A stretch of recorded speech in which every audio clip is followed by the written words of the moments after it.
them all out of ball. If you want to be a wise guy, you can do it anyway. If you want to be a strong man, you can do it anyway. If you want to be an Indian chief, cowboy, you can do it in the ring. You can't do it in the mall. The most electrifying line in sports entertainment today. If you smell what the Rock is cooking, hate me if you can survive if I let you. I'm figuring and thinking that nothing's gonna stop my dual man Randy Savage now. I'm the man. I'm the icon. And yes, you can't bow. I am God. The number one show on the net that leaves the best in your head like Goldberg Net. For the punks and the perverts, niggas that'll work for Terry Funk and Knox Baker. Check is man and Barney, they got the cheap heat, so sit back and have a seat. They got questions from the fans, in your head is the band from Australia to Japan. Jake down the road, oh shit, man. Back coast up to Mississippi.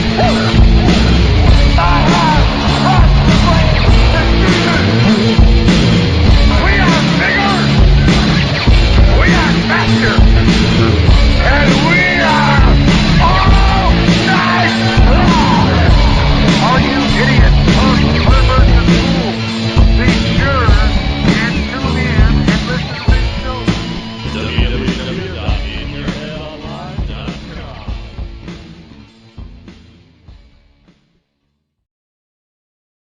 Hey, welcome back to In Your Head Wrestling Radio. This is the internet icon, the pride of the pilgrims, the most honest man in all of podcasting. Nasty Neal here. Sorry for the delay. I was not home. I just got back, but I did play a classic interview from the In Your Head archives. Paul Bearer, one of my favorite guests on the show. Back in our first year, 2005. And I know I come on here every week and talk about setting up some guests, and I am, but it's a little harder than it used to be. But I actually did talk to the Necro Butcher, who is one half of the subject matter of Darkside of the Ring this week, and he's going to be coming on the show. He doesn't want to do video, but it's fine. We'll do an old school audio interview like we used to back in the day, like that Paul Bearer interview. I'll probably still be on camera, and hopefully we can do it live, and then so you guys can send in some questions. I was going to try to set up for today, but I knew I'd be home a little late, so maybe next week. Perfect Storm. Have you ever met Zandig? I have not.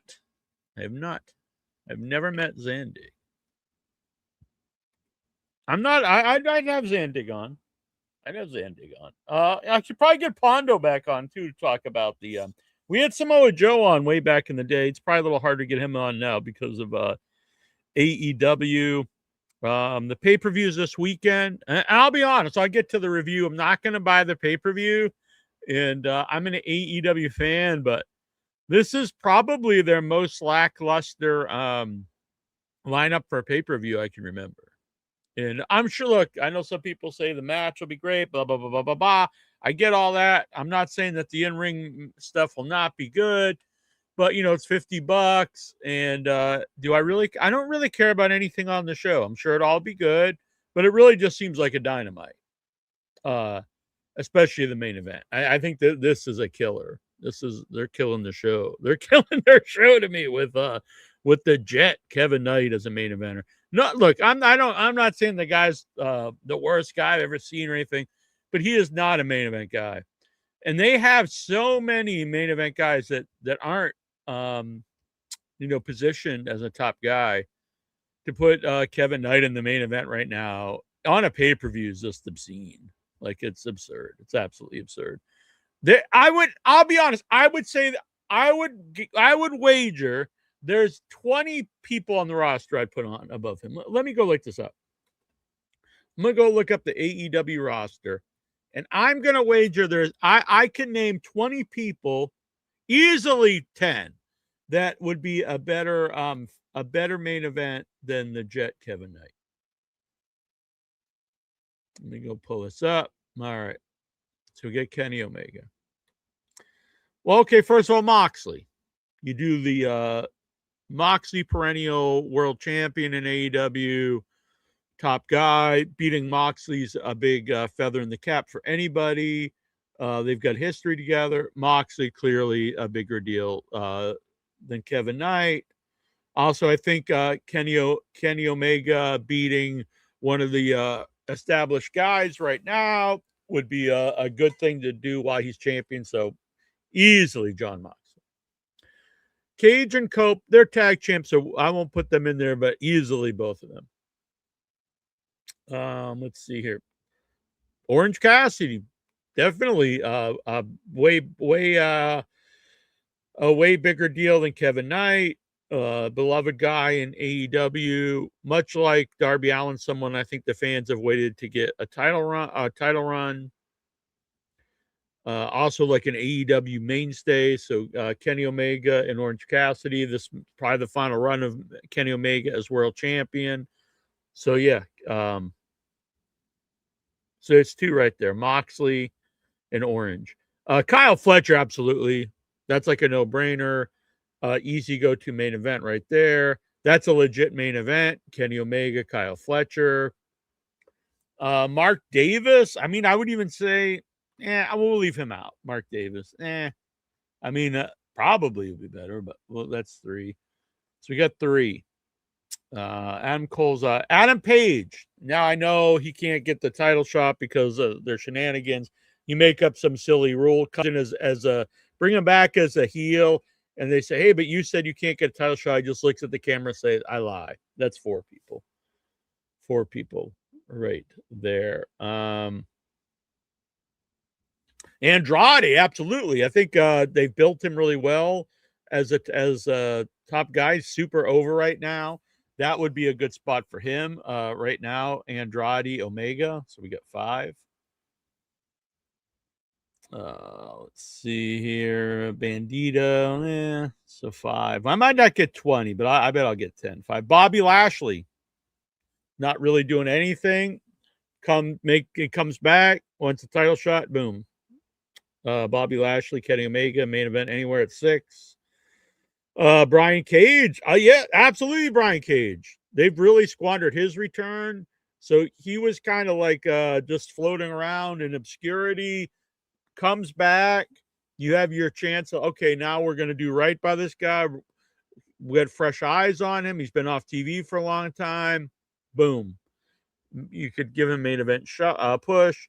Even last week when I was watching him and Darby Allin, I'm like, both these guys should be in the main event and instead of Kevin Knight. It's like both these guys are being fed. Well, the one guy's fed to the loser that's being fed to Kevin Knight to get Kevin Knight ready for Omega when both guys are more over than Kevin Knight. So that's 7. Brian Cage. Brody King, absolutely, 100%. So that's 8. He had all that momentum on him. I think you could argue you could have put the title on him not too long ago. So that's 8.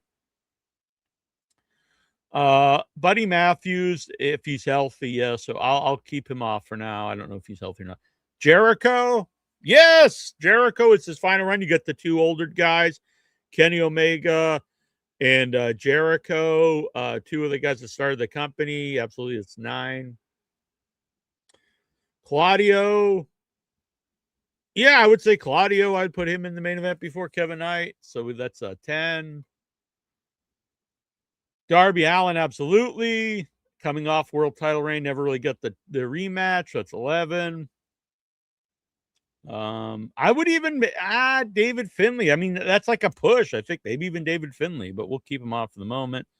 Dustin Rhodes, I'm going to go out on a limb, say 100%. I think you could get a final run, a main event run out of Dustin Rhodes.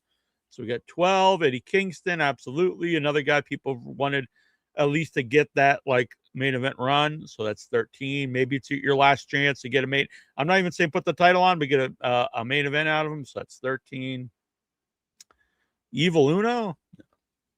So we got 13 here. Jack Perry. I don't really see main event in him either at this point, but probably above Kevin Knight, but I'll keep him off for now. 13. Jay White. Yeah. Guys just come back. That would have been a perfect role for him. You bring him back.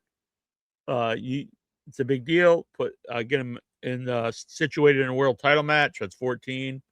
Instead, he's going, toe to toe with Twink O'Connor there. Jeff Jarrett, capitalize on Dark Side of the Ring. We just had a 3-part Dark Side of the Ring. What better way to capitalize on Jeff Jarrett? Bring him back, a title match at this pay-per-view. Capitalize off all the press from the show. 15 there, Jeff Jarrett.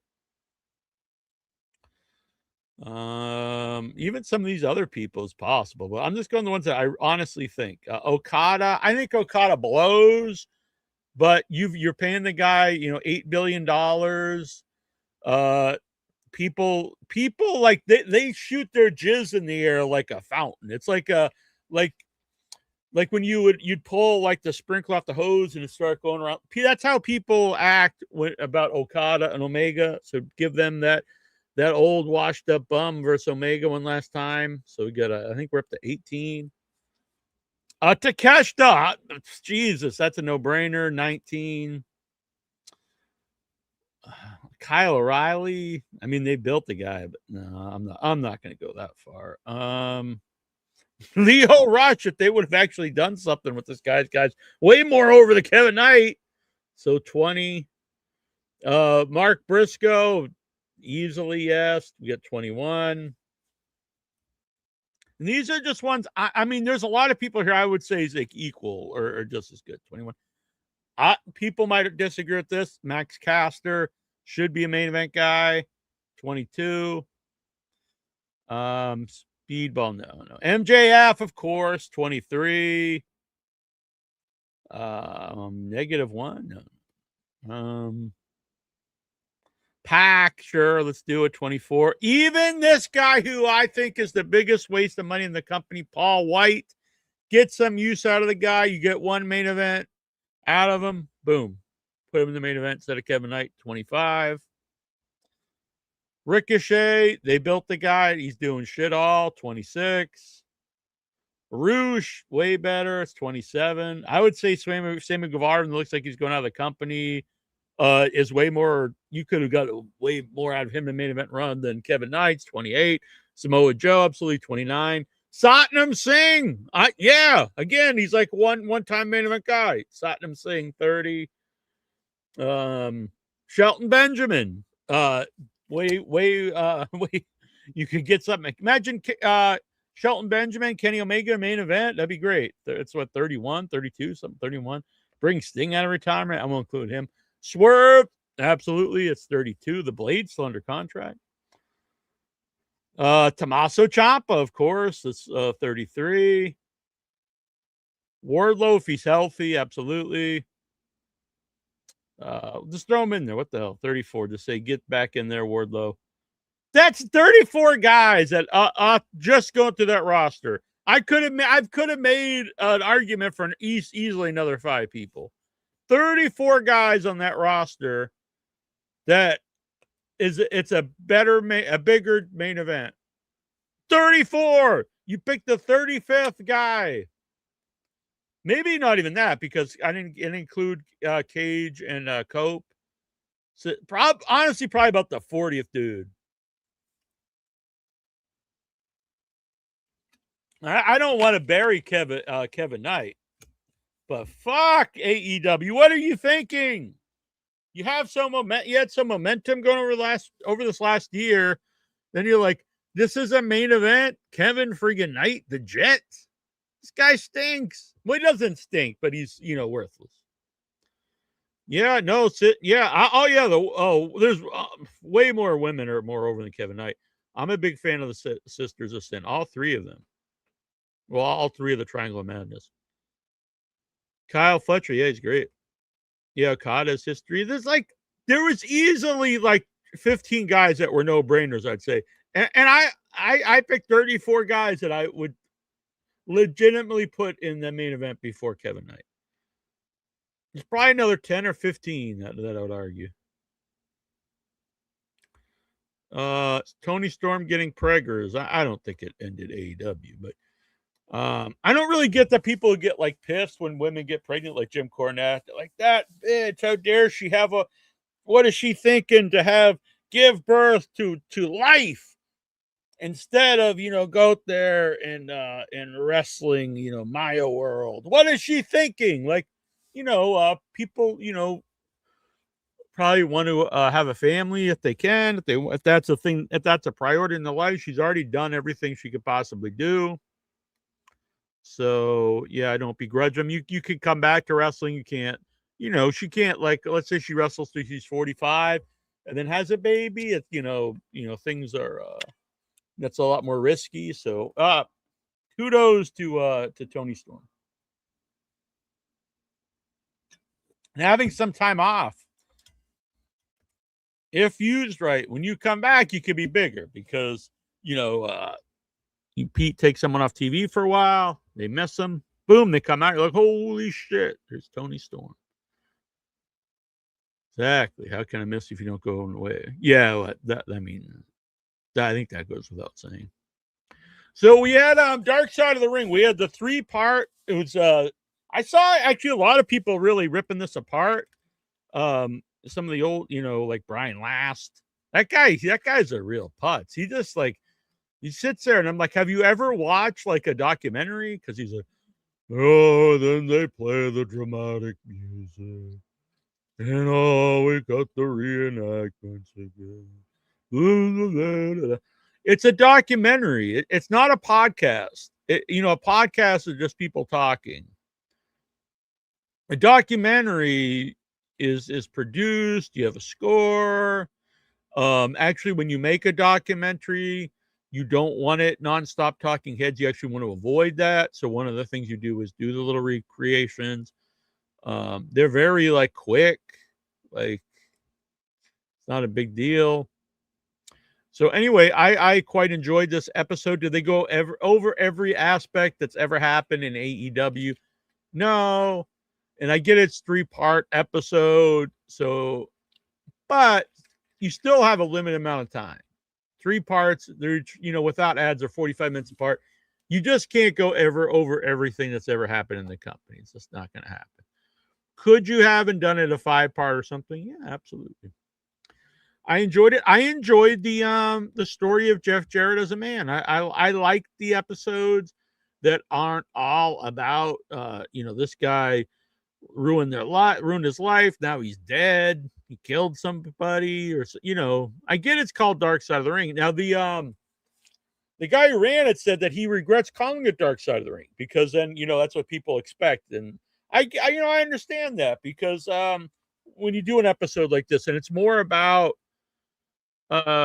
Jeff Jarrett, his battle with alcoholism and kind of redeeming himself at the end. I would say the Magnum TA one has a great ending because bad things happen to the guy, but it showed that even when life throws you, some hard things, you can overcome them and not necessarily overcome them, but life goes on. You change, your course, and life can still be good. So I like this. Jeff Jarrett's done well for himself. He's clean. He found a woman he loves. There was stuff I didn't know about, like the idea that the Karen Angle, Jeff Jarrett stuff. According to them, and it seems like this was true, that was a storyline. Like they Karen and Kurt had already been split when they came into the company, but she was, still helping him. And then her and Jarrett started to date, and they became a couple. And then let's make this into a storyline that you stole, Karen from Kurt. And that's weird that then that's used against, Jeff down the road to get him out of power in the company. Like, hey, look at this guy. He's, he's cheating on the spouses of some of our stars there. So, it's pretty wild. It did make me want to see a full length documentary series about TNA. That would be great because, Awesome Kong's amazing in this series. I really liked when we had her on the show. It is too bad because she was part of the before the WWE's women movement. TNA, was doing the knockouts with Awesome Kong and some of the people there at the time. I'm sorry, I'm blanking on the names, but and it's too bad that like people will remember that, but she didn't get like the real star, the big run in like WWE or AEW or something. And by the time she was no longer in the ring, is like when the women wrestlers are legit main eventing WrestleMania and stuff now. So imagine if Awesome Kong was in her prime right now. And then I think about people even way before that, Medusa and Sherry Martel and Luna Vachon. So but yeah, definitely someone who helped pave the way for what women's wrestling is currently. Yeah, Gail Kim was one I was really trying to think of. I like Velvet Sky as like a character and stuff. I wouldn't say she's a particularly great wrestler. Yeah, and she beat up Bubba the Love Sponge. Exactly. That's always good to see. Beat the fuck out of that guy. So I like this story a lot. I thought Jeff came out great. I actually reached out to Jeff to tell him I thought it was a good episode and told him, I haven't drank in 7 years. And he got back to me and congratulated me and stuff. I just thought it was a good episode. I liked it a lot. A good 3-part episode, actually. And then the next one was very different for Dark Side of the Ring because it was the Necro Butcher versus Samoa Joe. And they've never done an episode like all about one match, and especially like an indie match. It wasn't like Hogan versus Andre or something. And I really liked this episode. It kind of showed me. I think both these the season so far kind of showed you what the show can be once they've run out of like the go-to dark sides. Like everyone knew like certain people they could do Dark Side of the Rings about. Brody and Elizabeth and the Von Erichs, Owen Hart. And so after a while, it's like, well, now what do we do? Do we start getting more niche guys like Bruiser Bedlam, like they did the episode for Dino Bravo, who really had, one thing happen to him, but the whole episode I don't think is really that great actually on Dino Bravo, and so they started to think outside of the box, I think. So we had like this history of TNA and Jeff Jarrett. It's more like a history of the guy, Jeff Jarrett, and not his whole history. Well, it goes back his whole time, but I like that. I thought it was really well done. And then this one is like a completely different thing. So I think you could really just do anything you want and make like a documentary about it. And so it was really interesting that so you get Samoa Joe, who really just saw this as just a match.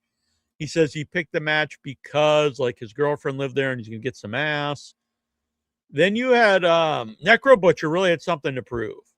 And I like that he's kind of built up to us because he's like, he thinks, Joe thinks he's too good for you. These other guys, they think they're too good for these, the garbage wrestlers.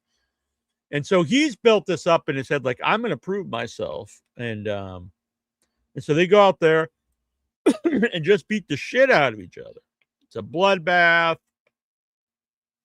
People for different reasons. Joe's just, wanting to do whatever, He has such a work ethic that he wants to have a great match no matter what, whoever it's with. I think that's a sign of a great wrestler, like a Ric Flair back in the day could have a great match with anybody as opposed to making them work his style. He would work to their style.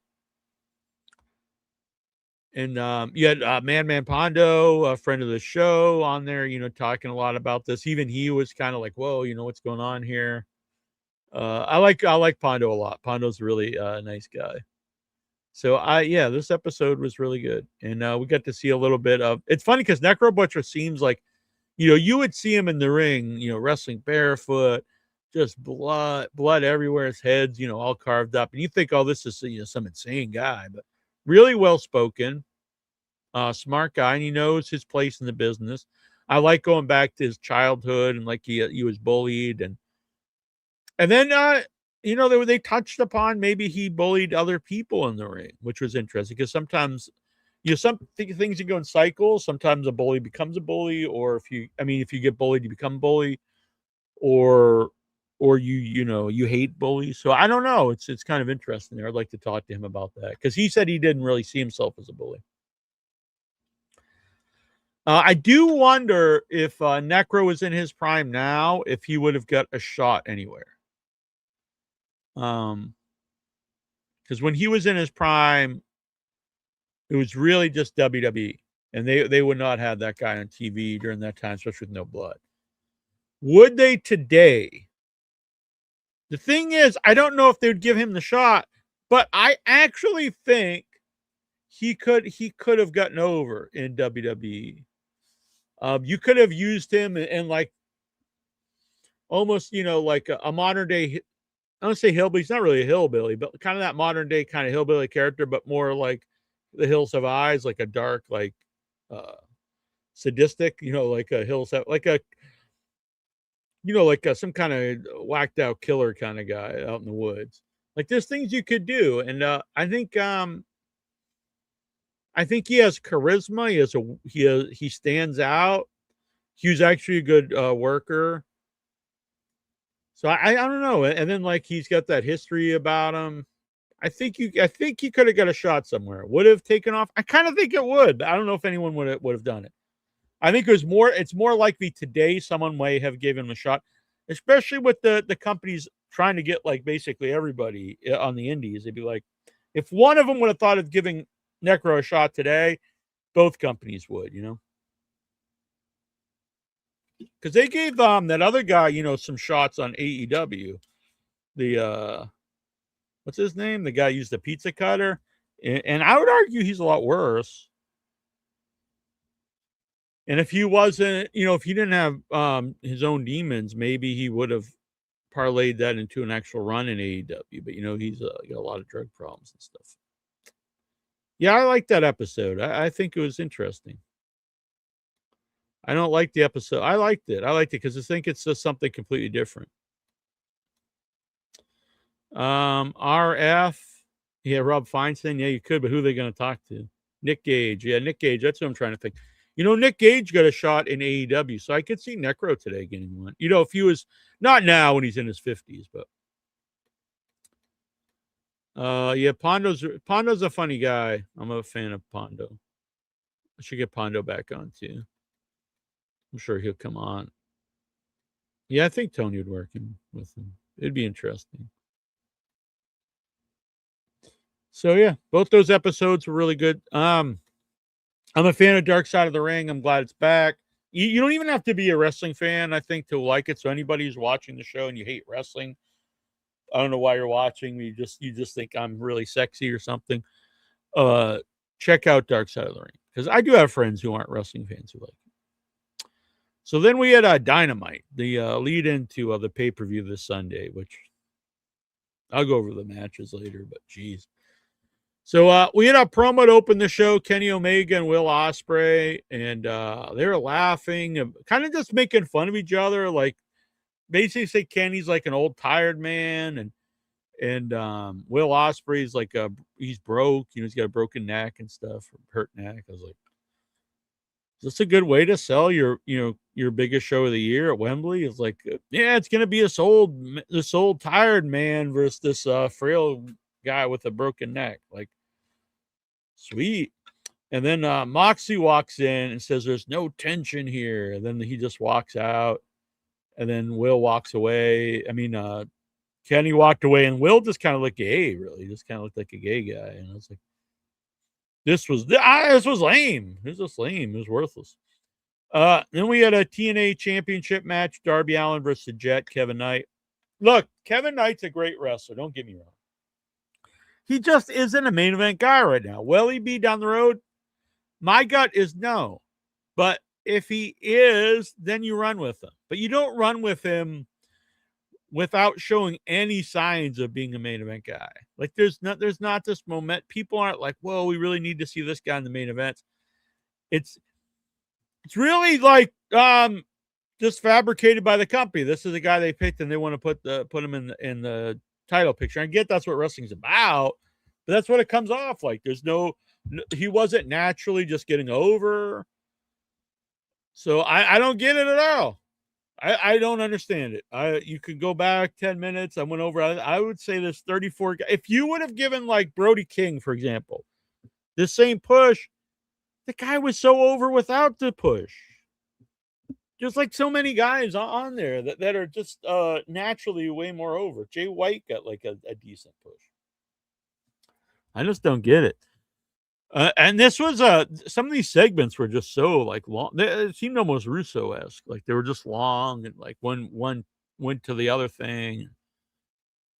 So like last week, Darby beat Cage. I'm just like, both these guys should be in the main event instead of Kevin Knight. It's nice that they put Kevin Knight over. I'm not saying they both did, but Brian Cage put over Darby.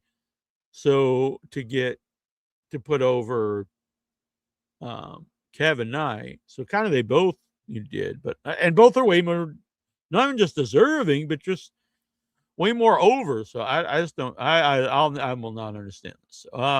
Great match. Crowd was really into it. Darby doesn't use the belt, but Kevin does. So he has a chance to use the belt. He's like, no, I'm going to win this fairly. Kevin Knight does use the belt. The commentators at first don't call it for some reason. They don't mention that he uses the title to knock Darby off the ropes. Then he does the coast to coast UFO splash for the win. And then in the replay, the commentators bring notice that he used the title match, the title belt as a weapon. This just done maybe one guy. Then like just all these guys start coming out. Okada and Kyle O'Reilly, not Kyle O'Reilly. The proto star come out, and the commentators are like, these guys are overshadowing Kevin Knight. Kevin Knight is main eventing the pay-per-view. If two guys just walking out overshadow him, that's his problem. That is his problem. Kyle Fletcher, exactly.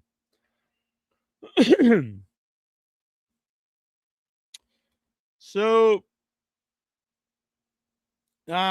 they come out. They're supposed to wrestle Brodito, but instead they like go into like a long interview. So Okada and Kyle stand there, and Kevin Knight gets like kind of a bad promo, honestly. It's not very good. And then there's like tension. There's all this tension between it. Look, they just like broke up Takeshita from the family and Andrade. Is this just going to be the story forever with the Don Callis family? They're just always infighting. They're always breaking up. Like, how can they like really fight as a unit if they're just constantly breaking up? If like no one likes each other, they do that too much. It's too much. It's too much of it.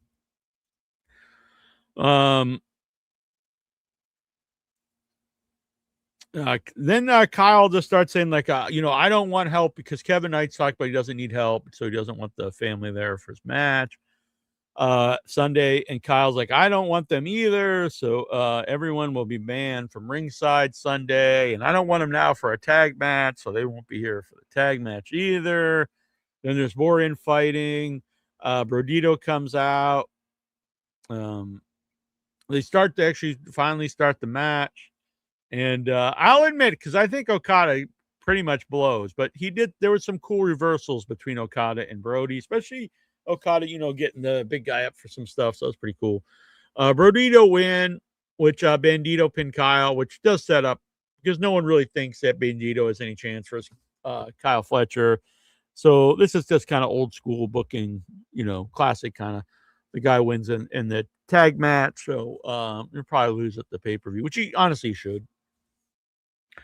Bandito has a ROH show. This is a running theme of the show too. There was honestly like 15 titles on this show. Like everyone had belts, and I'm like, what is this belt? And then they're like, this guy gets a title shot for this belt, and this guy's getting a title, and this guy's got 2 belts, or this one's got 2 belts, and then this guy's gonna be 2. I'm like, oh my god, AEW. You can't have like seriously 15 titles on the show. It's like, which one's which one means more? Like, who even has one? Like, why do I care if someone's going for a title when like over half the people on the show have a belt, and some people have 2 belts. Like, it's just insane. You already have so many belts on the show, then to bring the Stardom belts and ROH belts on the show, it's like, come on, guys. Just don't do it. So then there's more tension with everybody. You know, Okada walks out, and then Andrade comes in to save everybody, like on a big beatdown. There's endless beatdowns and people turning on each other. So Andrade's facing Mark Davis for one of the titles. I'm like, good Lord, who the hell cares? Like, honestly, I'm not trying to be an asshole, but I mean, seriously, who cares if Mark Davis has a belt? So there had to be like 5 belts just in the ring. I was just like, what is this? Who's who? I don't know. And then they even brought out the diamond ring. I was like, you already got enough belts. Don't bring out the diamond ring. We had a Painmaker Chris Jericho video. I'm one of the biggest Jericho fans ever, but I've got to say the Painmaker, it's cringe. The look is just cringe. He looks like a jackass. I mean, let's be honest, people. Does anyone see that face paint think he looks cool? You all know he looks like a jackass. Let's be honest. Looks like an old man just trying to like, oh, I'm Kiss. Yeah. It's bad. Since Mick Foley's there with the women, because Foley's, old pervert, so he's always around the women. Yeah, Tekla out there. Tekla rules. Tekla's the best. Willow, I used to be a big fan of, but she's just annoying now, honestly. She comes out, I'm like, oh God, freaking Willow. And then but Foley, he's all horned up. He's all horned up for Willow. He loves him some Willow. And he, of course, he has a fucking Santa Claus shirt on. I was happy to see Foley here, but I'm already like, oh man, Jesus Christ. So Willow, they like hitting each other, and Willow beats up Tekla. Jay Lethal versus one of the twinks, like one of the dogs. He's like Mark Connor or Billy Connor or Clark Connors. Boy, so Jay White, I was so excited when they signed Jay White. And then like they squandered the guy, then he gets hurt, he comes back, you get excited, then he squandered. Comes back just recently. Oh, I'm all excited. And then he has like a half-hour match with like Twink O'Connor. And it's like, come on, like you got to put Jay White over big in some matches. Like just have him out there. I'm not saying he has to squash the guy, but it can be 5 minutes, and then like he just beats him, like like he dominates a guy. It was a cool finish, but the finish was more like Clark was like on par with Jay White, which he shouldn't be. But Jay White caught Twinkie McClarkson in the he was giving him a spear, and he grabbed him in the choke, which was pretty cool. And then then everyone's coming out, the dogs come out, the Bang Bang Gang, Finley's kid gets the shillelagh back, I guess. I don't know what's happening. There's a lot of beat downs and run-ins. In the back, we had Cope and Cage, and they immediately get attacked by Pac and Claudio. The thing is, like, this is a good match, I think. Pac and Claudio versus Cage and Copeland. My only concern is, it's a concern. It's not necessarily like a bad thing, but my concern is you have very limited time with Copeland because he gets hurt a lot. And he's like 100. So do you want to do a match versus like a team that's not really established? I think you should focus on like some big feuds, why you have them dream match feuds, and that would be the Young Bucks and FTR. And if you get Motor City Machine Guns, I guess. But maybe if you're waiting for Motor City Machine Guns to come in, you do this one, I guess. I would maybe the Guns. Pac curb stomps Cope on this was backstage, and they just came out and beat the hell out of Cope and Cage, and Pac gave him a curb stomp. And then we had the Sisters of Sin. I was like, are these new titles? Did they make them look weird? But they had the Artists of Stardom championships. I'm like, dude, come on. Enough. And so they were fighting the Divine Dominion, who are the women's tag belts, the champs. I'm like, so is this for their belts or is this for the Stardom belts? But then I'm told the Stardom, the Artists of Stardom's like a 6 women belts. I'm like, I give up. I don't know. This is I get it. Everyone's a champion. So the hardcore championship match for the 1 belts, but not the others, because the others is only 2 of the 3 champions, I guess. Why they even have to have the belts there, I don't know.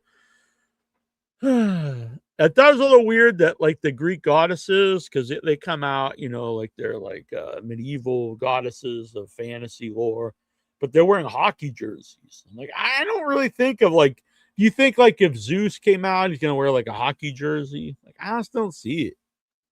Get like a big headdress and a hockey jersey.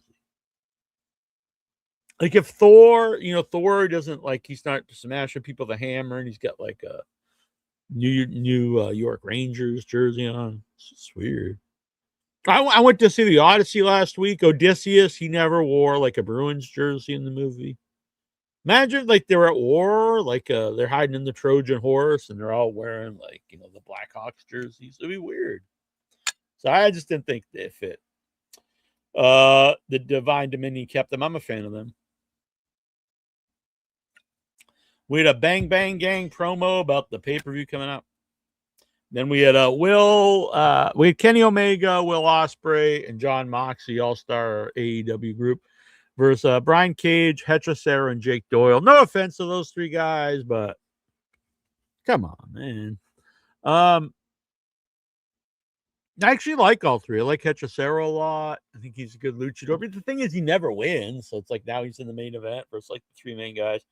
Brian Cage never wins, so it's like, and Jake Doyle's pretty cool. I like him. He's very looks like a badass, just like a big burly guy. He does a lot of clubbering. So yeah, I think Jake Doyle and Mark Davis a good team. Maybe you could throw Cage in there. I don't know. Crowd wasn't really into it. I think they were just getting kind of tired out.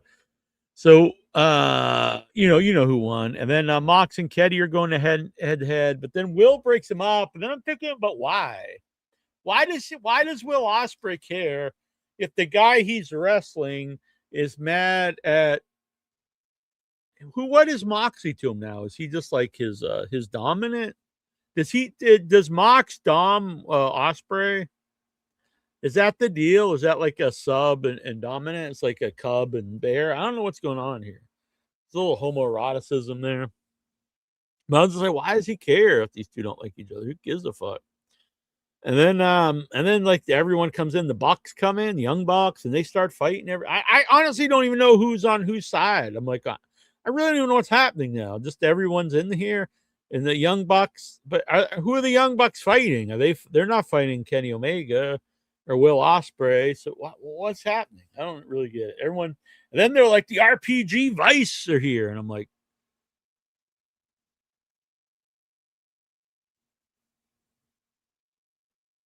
are you serious? Like I'm supposed to care about that? The Roppongi Vice ran in.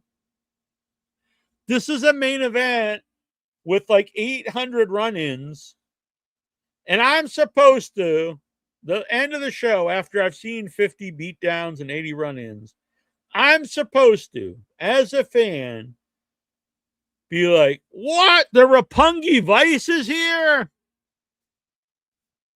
This has changed the course of wrestling history. Roppongi Vice. So, yeah, I don't know. I didn't think it was a particularly good show. I didn't know what the hell's happening. Like, everyone hates everybody. Everybody hates everybody. I don't know what's happening. All right. So that was Dynamite. Lots of run-ins, lots of beatdowns, lots of people, wrestling people I knew who's going to win. A pay-per-view I don't care about. I hate to be mean. All right, folks, let's go. Let's go and grab the questions. Yeah, honestly, it did feel. I said that at the beginning of the show. It kind of felt like a Russo show. Like there was just so much stuff going on. I didn't know who was. Like there couldn't be like a moment of stuff not happening. It's like this guy's got to run in. This guy runs in. No one likes anybody. The Young Bucks are in. The Roppongi Vice are in. And every single person has a belt. They're like, you know what it should be? It should be like, they should just have a list of losers. It's like the 10 biggest losers, the only 10 people that don't have titles. It's like, can you believe this jackass? He doesn't have two titles. Never mind two. He doesn't have any. Like, whoa. None? Like, that's right. None. No belts at all. Speaking of belts, though, Michael Petrelli. Hey, how are you? You need a belt. Yeah. I watched the Raven documentary the other night on Amazon. I thought it was pretty good. Oh, sweet. They emailed me some $5 store credit for a free rental, and I rented that. Oh, nice. Anybody who's a fan of Raven, it's worth getting. Yeah, I think it was called Nevermore, the Raven Effect. They had emailed me about interviewing him for that, and then I was like, yeah. And then they wanted money, and I was like, you want money? I'm supposed to pay him to promote his documentary? Like, wow. It's very strange. I remember he owes you an interview anyway because he had the flu one time he was on In Your Head, didn't he? He was sick. Yeah, it was super short. Yeah. Yeah, I remember you had a Nova on before him. Yeah, you had a good interview with Nova. Yeah, and we cut Nova off because we had to get him on, and then I felt bad. Yeah, you were having a really good interview with Nova. I remember. Yeah. But anyway, yeah, I enjoyed the Raven documentary. I thought it was pretty good. I was always a fan of it. Yeah, I was always a fan too. And I like the Dark Side of the Ring stuff about TNA too. Oh yeah, I watch that too. I thought that was pretty good. Oh yeah, yeah. I do remember it. I was surprised Awesome Kong had no idea who Jeff Jarrett was when she got to TNA. That was very funny. I guess you can tell she's not a wrestling fan. I think the Sandman had the right idea where he said he can't hate Paul Heyman or be mad at him because if it wasn't for Heyman, he wouldn't have had the career, and he's made all the money back on conventions and stuff over the years. So I think Sandman had the right attitude about that, about not getting paid or not getting paid what you're worth, but getting to be on TV and get your name out there. Yeah, because to this day he can get booked. Yeah, and to this day, he comes out and people chant ECW, people love Sandman, so it does make sense, as opposed to Tommy Cairo. No one remembers Tommy Cairo, so. Nothing against Tommy. Yeah. And so if Sandman didn't do that, would he be being booked today at shows and stuff? Probably not, No. I don't think he would have had a run in WCW or WWE either.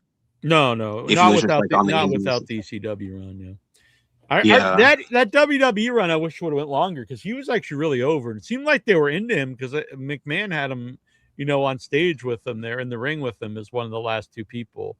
Was him and Hornswoggle. That wouldn't have been. Oh yeah, I forgot about that. Yeah, Vince's illegitimate child. Yeah.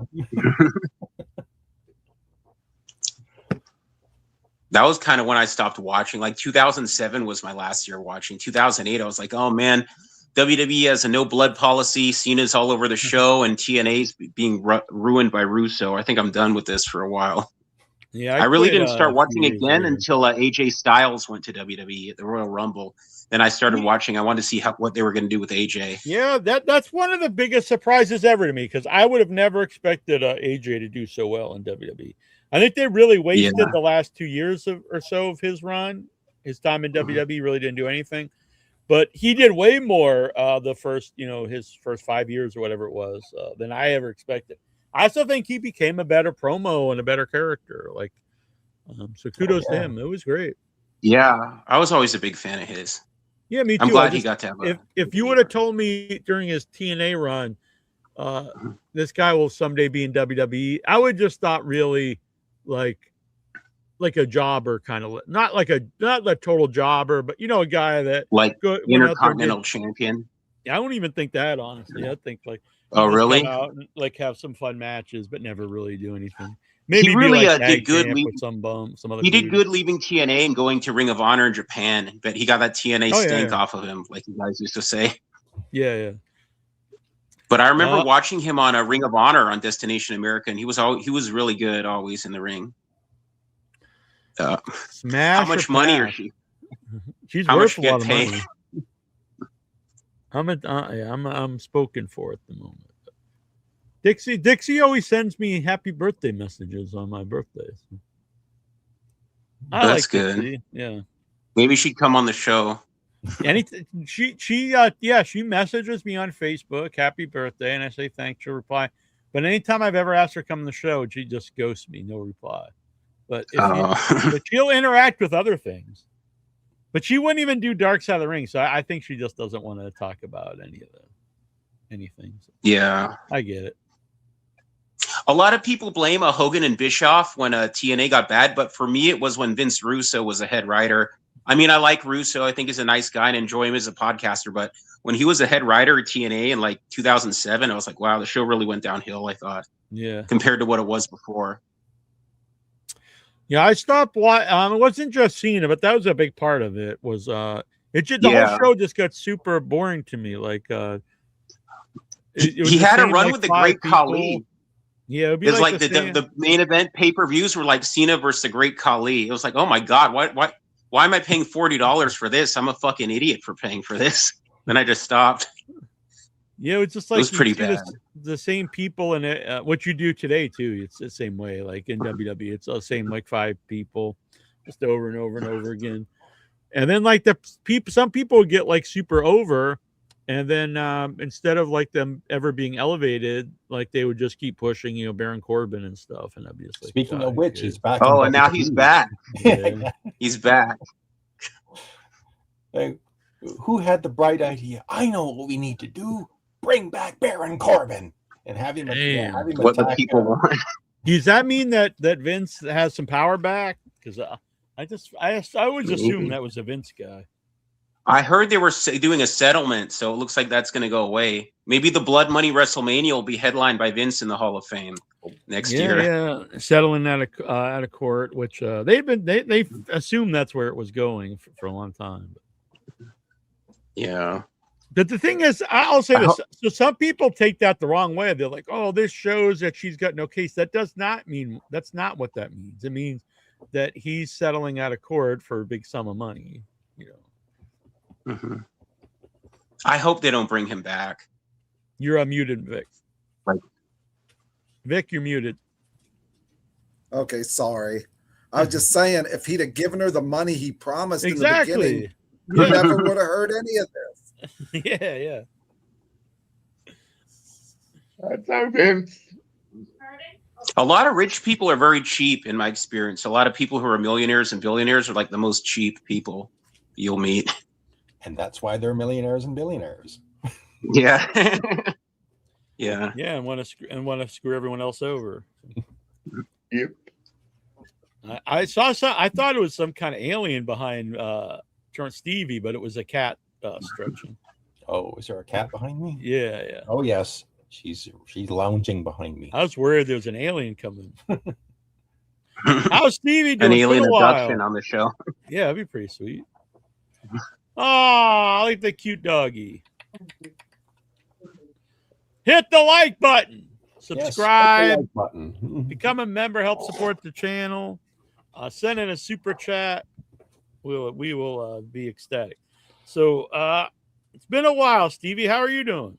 Well, yeah, my old computer finally had to be put out to pasture. Like it was so old, 10, 13 years old, and it just like I don't know. I got one of those Windows updates things, and it just froze, and it just stopped, and I called in a computer geek guy, and he said, "Oh, I can't do anything." So I finally had to retire it. So I was without a computer for about 10, 11 days, and that's why I haven't been on the show. But I'm up and running again. Got a new computer. So, and I've been watching wrestling. I'm going to have to get a new computer sometime because Mine works fine.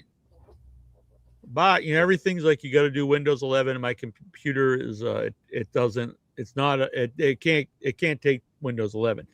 And then I found out for my Adobe products, it's going to stop. I can't do the new updates anymore because they have to be Windows 11. So it'll be all right for a little while. But I know eventually, that's how it was before. I remember whatever Windows I had, I couldn't update anything anymore, and eventually I had to get a new computer. Bastards always make you do it. But I did watch. I'm back on the internet. I did a review of Saturday night's main event and Monday Night Raw. Time for the main event. And yeah, I'm glad that CM Punk is back, and so. But Vic's 7-8. Oh, he's the undisputed champion there. Yeah. Was that everybody needs to have a belt? Yeah, so I have some belts upstairs. I'll have to bring one on the show. It's in the kids' room. I'm thinking about putting them on eBay, but they've got a whole plastic trunk full of these. Oh, really? That's cool. When they Wow. were growing up. So got that one, got this one right here. So. Nice. Vic Grimes isn't dead. Vic Grimes still alive. This is despite New Jack's best attempts. Yeah. I used to talk to him about coming on, Vic Grimes. He's a very religious man now. Oh, I didn't know that. New Jack made him Back see out to God. Yeah, probably. I'll have to reach back out to him. Have they ever done? His life flashed before his eyes. They did some XPW shows, right? They did Rob Black, right? Yeah, I used to go to them. They were fun. I mean, I was Dark not Side at of the the one Ring. where New Jack tried to kill Vic No, Grimes. I mean Dark I would Side have of liked the to be Ring. there though. Did Dark Side of the Oh Ring? yeah, they did. They did that. Yeah, they did do that. Yeah. Yeah, they could probably do some more episodes about XPW. That'd be good. Vic Schiavone, how are you doing? You're looking good. Ludite, what's on your mind? Oh, go on, Vic. No, I said you just bleeped out on me there for a minute. So. Oh, can everyone else hear me? Oh, I can hear you. Yeah, I can hear you. Yeah. All right. It What's might have on your been mind, my- Vic? Oh, just yeah. Well, looks like you're in a bunker there. well, I'm in the basement, so it's You know something we don't? no, I don't know something yet. So the bombs will be here in 30 minutes. That's it. Well, I'd probably rather not know and just go out with a. is that like Go a with the pizza? bang. They're not here in 30 minutes for free. Yeah. That's a fun topic, Michael. If you Nuclear knew the war. world was going to blow up, would you rather know about it, Yeah. or would you rather just? No, I wouldn't know about it. I wouldn't want to know about it. Yeah, I agree. Here today, gone tomorrow. Play one more game of Parcheesi. All right, what would be the last match if you could? It's the last wrestling match you could ever watch. What would it be, Michael? Oh God, I don't know. I don't think I'd spend my last day on Earth watching any wrestling at all. To be honest. Well, you have a week, and so one of the things is you're going to watch one last wrestling match. My favorite was always Sabu versus Terry Funk at ECW Oh, cool. Born to Be Wired. I always loved that match as a What are you kid. boys trying to do to me? Be good. The one that Brian Last is afraid of. That guy's a real bitch. Yeah. A wrestling fan, he's like afraid of matches. I watched that when I was like 8 years old. You've been scarred for life. Wasn't he an ECW fan? How do you even watch a show? How do you even Yeah. go there? I don't know. How about you, Stevie? What would be the fun? You can watch one last match. Yeah, I guess for me, probably the greatest WrestleMania match of all time, Steamboat versus Savage. That's a good choice. Cool. Vic Schiavone. Okay, probably this is from Memphis Wrestling. Jerry Lawler against Austin Idol, the one where Tommy Rich hid under the ring for like 8 hours and interfered in the match. They ended up cutting Lawler's hair, and the fans nearly killed Tommy Rich, Austin Idol, and Paul Heyman as they were running from the ring. That would be the match I'd watch. That sounds fun. Ludite, Was were fun. you there? No, I couldn't get a ticket. So Ludite, what would be your final match to I watch? would have all the episodic episodes of the territories in the background while I went through both the rest of my life. All right. I'm going to pick Magnum TA versus Tully Blanchard I Quit match. Oh, yeah. That was Cool. I find that old match. territory wrestling very soothing. It's very familiar to me. I like the patterns it has. Like, What's your favorite territory, Ludite?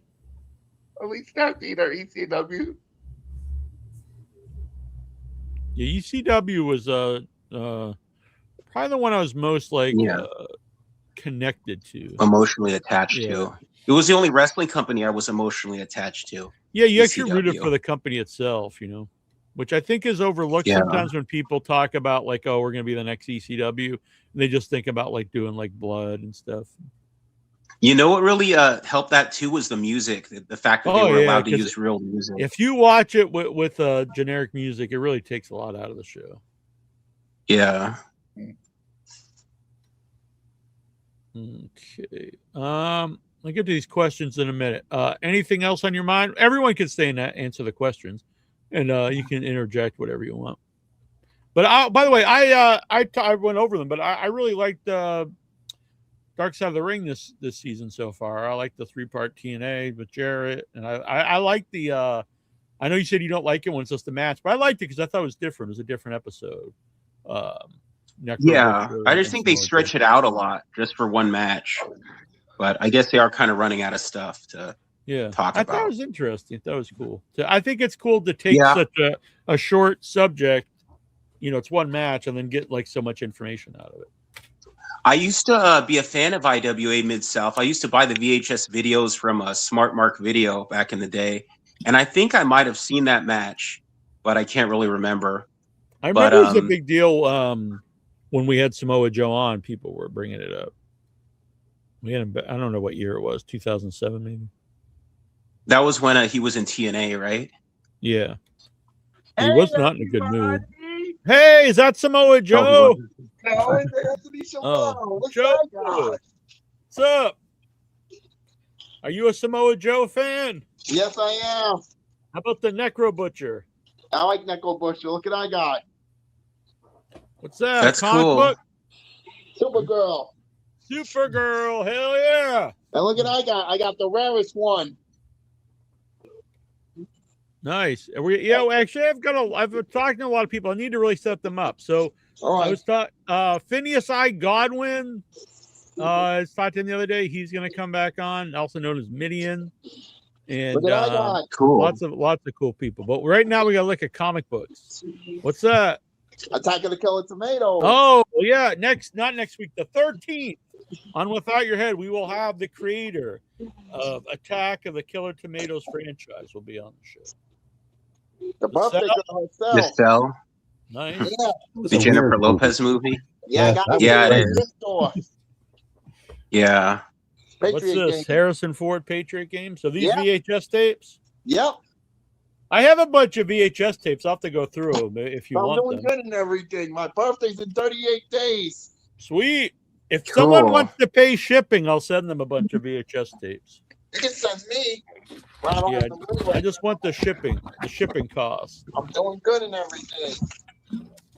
Hell yeah, Cool. Anthony. I had barbecue food for dinner. Oh, what you have? A rack of Corn, ribs, a whole Corn, chicken.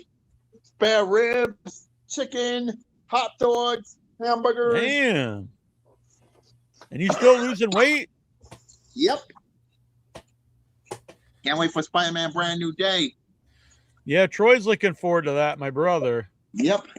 And I can't say I am, but I'll probably go. I'll probably go. An with announcement them.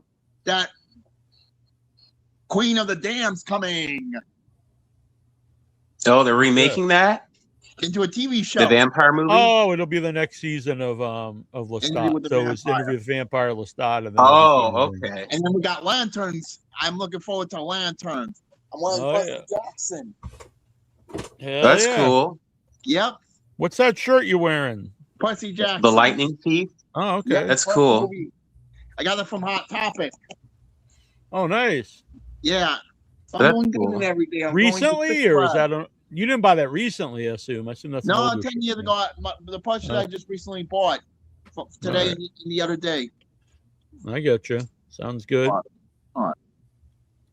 Nope. Bye, Anthony.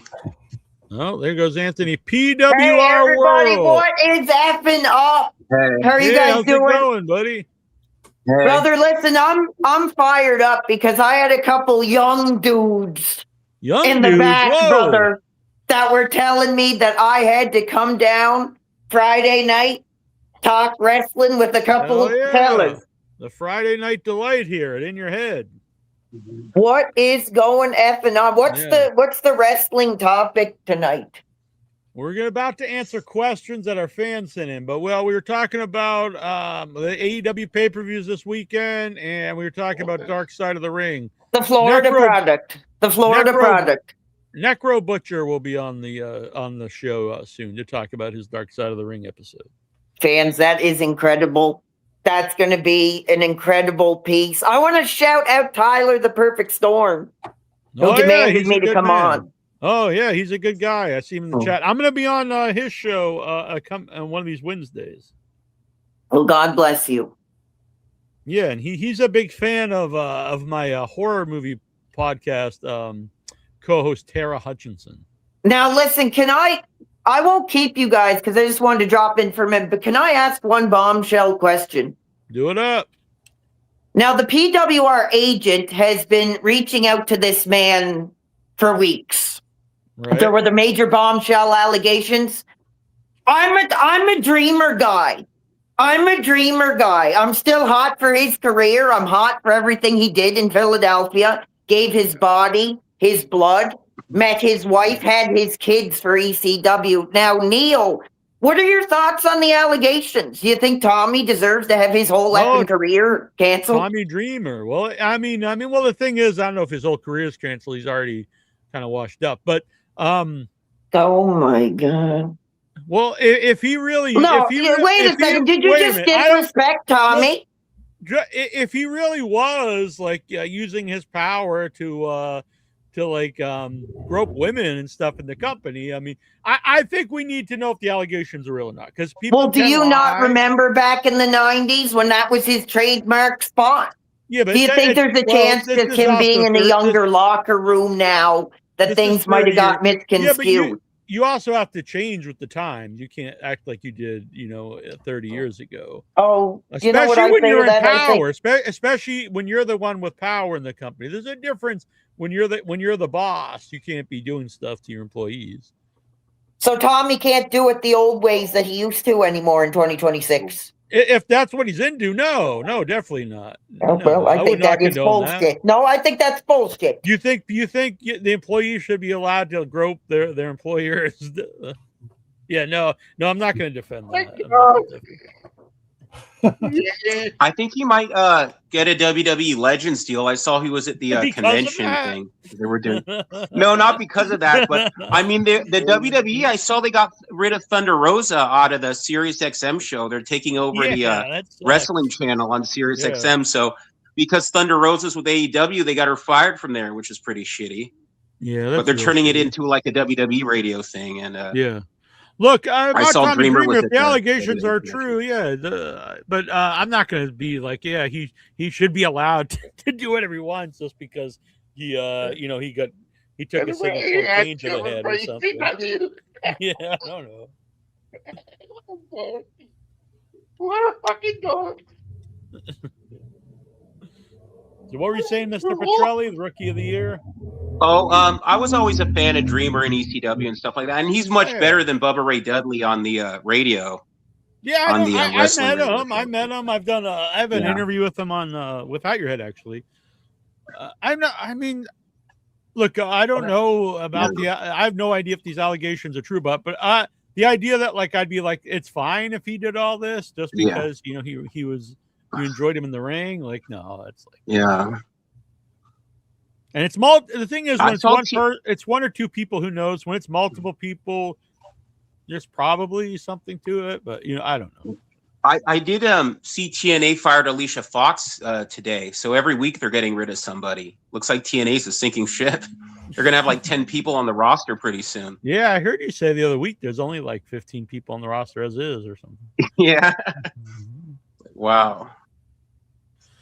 I heard because Meltzer kind of there's like a bunch of people I think as of today maybe are coming up that will be able to go to AEW that's been fired, and they were saying there's like 7 people, and I'm just like, I'd have to know the people and stuff. I'm sure there's some names that I'd be for like coming in, but you can't just keep bringing in like dozens of people when like half the people I did talk to Zelina Vega on Instagram. It seemed like she was going to go to AEW.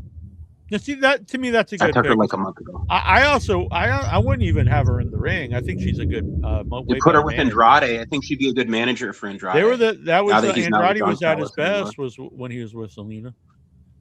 And as a baby face, they're both really over, so that'd be good. Yeah, I think so.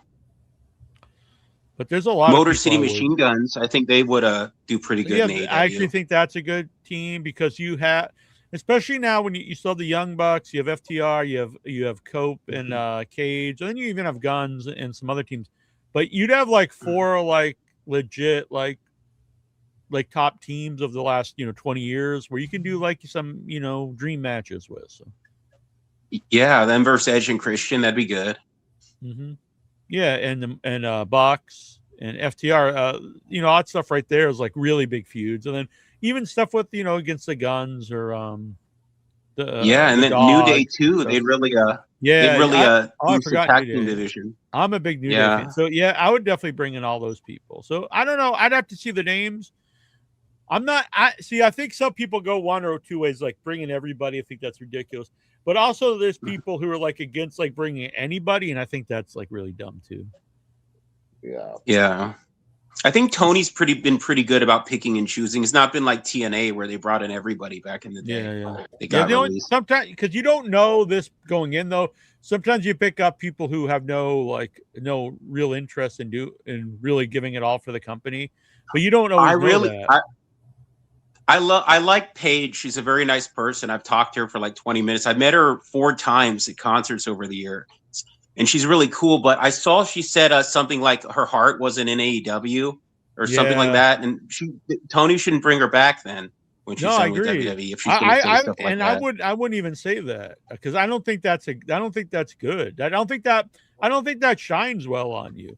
It's like, okay, so if you're not in WWE, you're not going to give it your all. If you go somewhere else, well, then I don't think you belong somewhere else.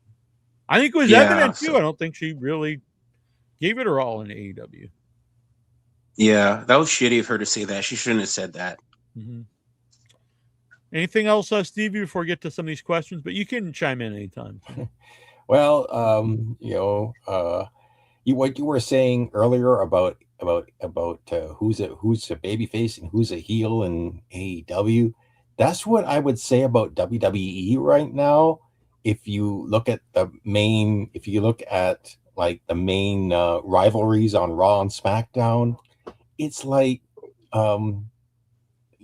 some of these guys, they're baby faces one week, or the fans make them baby faces, but they're supposed to act like heels. And like you had the Bloodline beating up on LA Knight, Royce Keys, and Solo Sikoa. It's like are they trying to make Solo Sikoa a baby face? Because it's like, no, he's a heel. Who the hell cares about that guy? Yeah. They should make him unemployed, I think. Yeah, good Lord. But of all the people, freaking Solo stuck him off.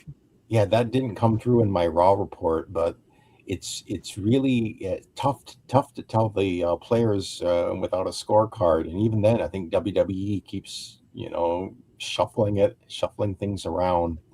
But and it's hard to get into a show when the main event talent isn't on it. And that's another thing I noticed about Raw this week was that they tried to book a show around the mid-card talent, and I suppose I never. I probably should have given Raw a thumbs down based on that, but yeah, honestly, it seems like a lot of the stuff for both companies you can.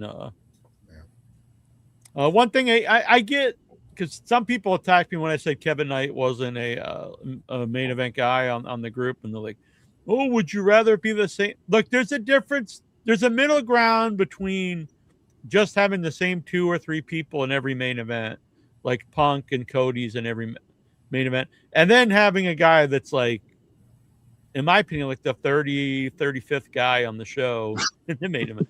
Like, there's a middle ground. You can have other people in the main. It doesn't mean if it's either you have to just have MJF in every main event, or you just put in random people like Kevin Knight. You can put in other people. I'm in favor of other people in main events, but they still have to be main event guys. And Kevin Knight, I don't want to like rip this guy apart, but he's just not a main event guy. Maybe he will be someday. I don't think he will, but maybe he will. But he's definitely not right now. As bad as you think that is, I still think it's better than what they've done for SummerSlam. There is not one match that I'm looking forward to at this time. Nick Aldis might be interesting to see Nick Aldis in the ring a little bit. Like, man, all that stuff they've done with Gunther, like he like ended all these people's careers, and then like his big payoff is he fights a GM. Like, well, he had a match with Pat McAfee too, the announcer. Remember? And Obafemi looked like he retired Brock, which was a lie, I guess. And then like, didn't he win King of the Ring or something? And then he's like, he's not even like fighting for the titles. Like, why build someone up to that degree and then not put him in the main event? It makes no sense. Like, why even do it? Because SummerSlam's in Minneapolis. That's why. I mean, you could have him in the main event. Like, he looks like an idiot. He's just like, he doesn't want the title or something. I hope they put it back to one day. It does not need to be 2 days. SummerSlam, I don't think. Soon they'll probably all be 2 days. And then when they're all 2 days, WrestleMania will be like 3. I remember Pro Wrestling Guerrilla used to have like a whole weekend and then like 4 days and 5 days. Like, God, I can't watch all this stuff. Yeah. Hey, I got a great idea, Triple H. 24 hours WrestleMania card. They could do it. They'd do it in cycles. Like, they'd cycle people in, you know what I mean? Like, the commentators would cycle in and out. They can do now with Sirius, now that they're going to have their own channel on there. I don't know if you saw that. Sirius Radio is going to have the WWE channel, and they're going to have audio of all the premium live events and audio of Raw. Who wants to listen to audio of WrestleMania? Exactly. That's what I told them. I don't know. Anybody want to listen to that? Didn't they do that with WCW at one point? Yeah, it was actually a show. Yeah, they did. WCW Radio. One of the Boston shows I went to was when they were experimenting with that. And but no, it was kind of a dud then. And you didn't get to see everything then. And so now it makes no sense at all. Like, you can watch all that stuff for almost free. So, why would you want to listen to just the audio of it? I don't know. I feel bad for Thunder Rosa that she got let go because she's with AEW because of that. She was good on that show. Much better than Bubba Ray Dudley and Baron Corbin and those people. I don't know who would want to listen to audio of wrestling. Like, you could do a lot of wrestling. Besides audio. In your head, of course. No, I mean, like, I see you listen to people talk about it in interviews, but who wants to listen to just listen to the commentary of a match? Like, yeah, that's the worst part of modern wrestling is the commentary. It's usually awful. Cruz or can't remember, but you have to. It was audio specifically for the radio. So I guess you have to, if you're calling a match, you have to do it differently than. So like we're going back to like the 1920s when they used to listen to baseball. That sounds like hell. Being forced to listen to Michael Cole on the radio. Yeah, no, yeah. It's usually the worst part when I watch WWE is after listening to the commentary. Even I used to watch so much indie indie wrestling with no commentary that after a while I preferred watching wrestling with no commentary. I know Meltzer was like that too. It was like, oh, if you watch the Hogan versus Rock with no sound, it's not as good. Yeah, he took it to a whole other level. Instead of just commentary, there's no sound, so you could even hear like the. That was very strange. After a while, I was like, these indie matches are pretty good. I don't need to hear Taz yelling, "Let the pigeons loose" and all this crap. Nikhil Callahan wants to know: John Silver, Alex Reynolds, and Evil Uno, aka the Dark Order, have re-signed with AEW. You can't be serious. Where are they?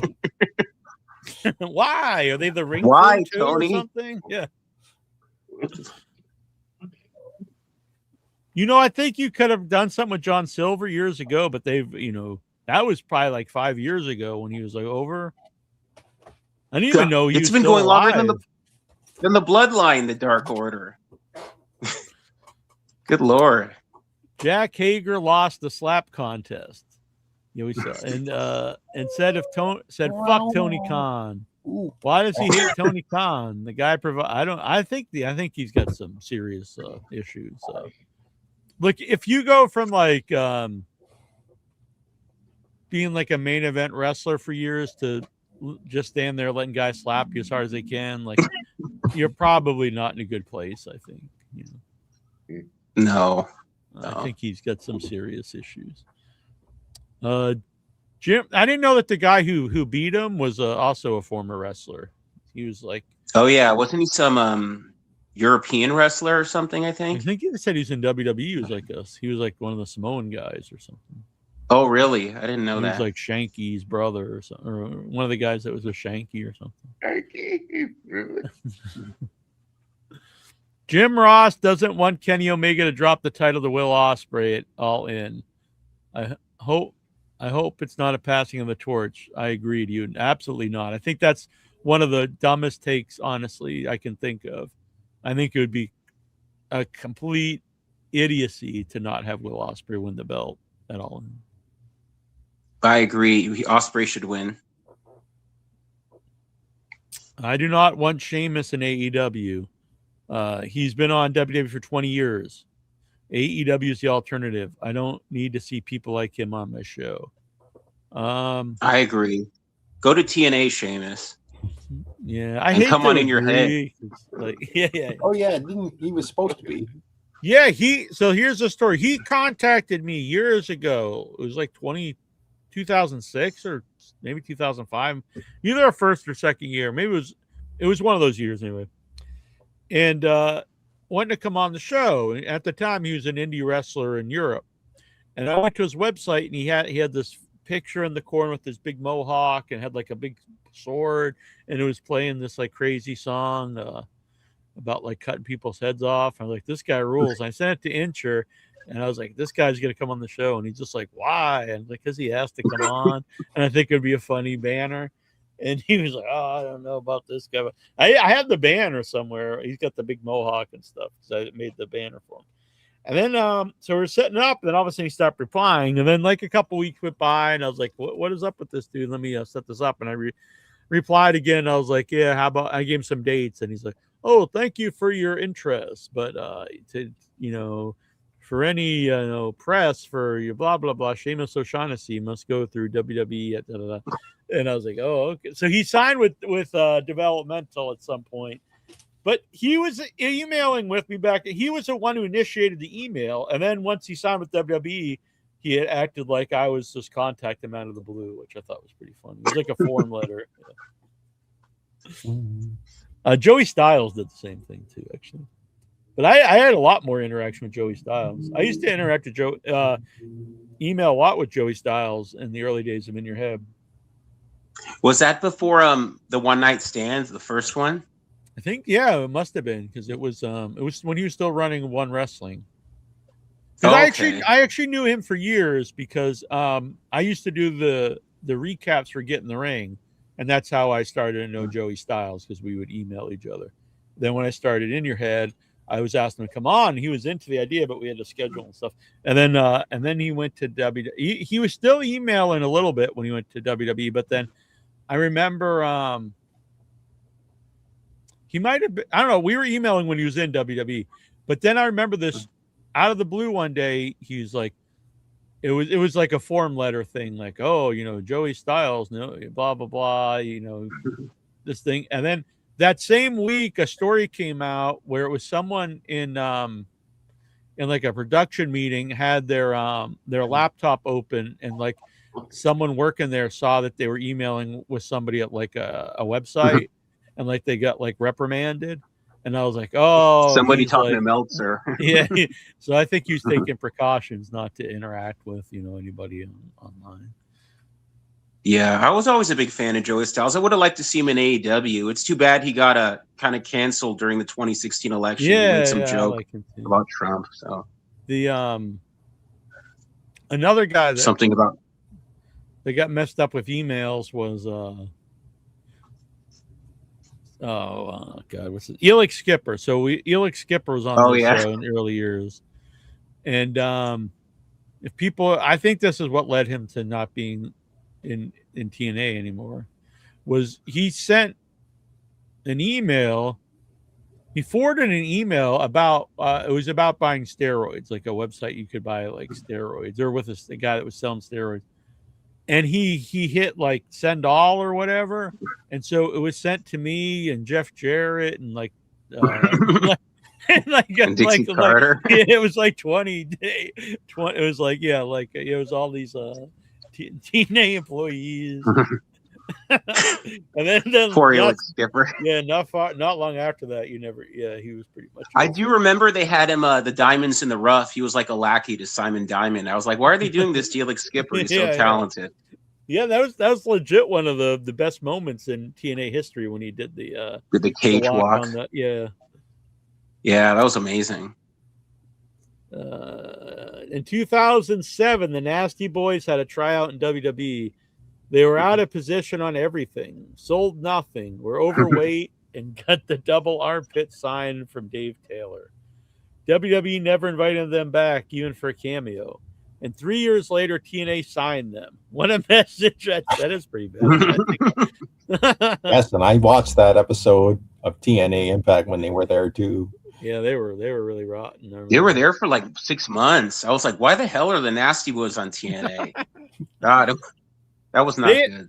They had like a real short window where they were like actually good, I think. Like they had a couple great matches. Like with the Steiners, they had a really great like Halloween Havoc match, and I thought they had really good stuff with was it Foley and Max Payne, and a couple things that were all right. But then for the longest time, I just thought, boy, like every time they'd be on TV, I was just like, oh god, I gotta watch your. I kind of enjoyed Brian Knobbs when he was a WCW Hardcore Champion, doing those hardcore matches in WCW. Yeah. He seemed like a fun guy, I think. Yeah. He was on In Your Head, wasn't he, Brian Knobbs? Yeah. Never had set. Well, we interviewed them both, actually, too, at one of the conventions. The Fan Fest? Yeah, it's a pretty short interview. Cool. Watching Dark Side of the Ring, Jeff Jarrett takes me back to the scene where Dixie filmed herself talking to the roster.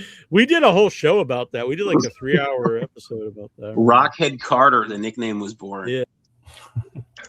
There was no hindsight thing. People reacted the same way at the time. Yeah, it was so bad because it was the opposite of what you want to see. It was the opposite of what made of the Paul Heyman barely legal speech. The opposite. Yeah, of that. The opposite of that, or even you're all with me or you're against me. If you're against me, you need to find somewhere else to work. And also, what made McMahon and Austin work, because people want to. So either two things: you want like the boss that's like on your level and is like supporting the people, and you want to rally with them. Khan. Yeah, or like the Vince McMahon Austin thing, where it's the you're getting one up and beating up your boss. But this was the boss talking down to people, like a real life Vince McMahon, I guess. Berating everybody. Yeah, and then you have to just watch your heroes just sit there and take it. And like They didn't have the top people there. They didn't have Sting and Booker T and Kurt Angle and Scott Steiner and Kevin Nash. It was all guys like AJ Styles and Rhino and Christopher Daniels, all like the people that were actually there for a long time and doing all the work. I thought that was bullshit when I was watching. Oh, it. it was like, terrible. fuck Dixie Carter. Yeah, we Fucking did a big long interview. We did a whole show about it. You know what I have to say too about Jeff Jarrett on the Dark Side of the Ring that I thought was bullshit? It was like, I had to be the champion for so long because I'm not going to leave and go to WWE. I guarantee you, if Vince McMahon called him and said, Jeff, come home, we need you back in WWE, he would have been GOONNE gone and went to WWE. Yeah, of course. Oh yeah, he has to be the world champion for 3 years because I'm not going to go to WWE. That's still total bullshit. He's a mark for himself.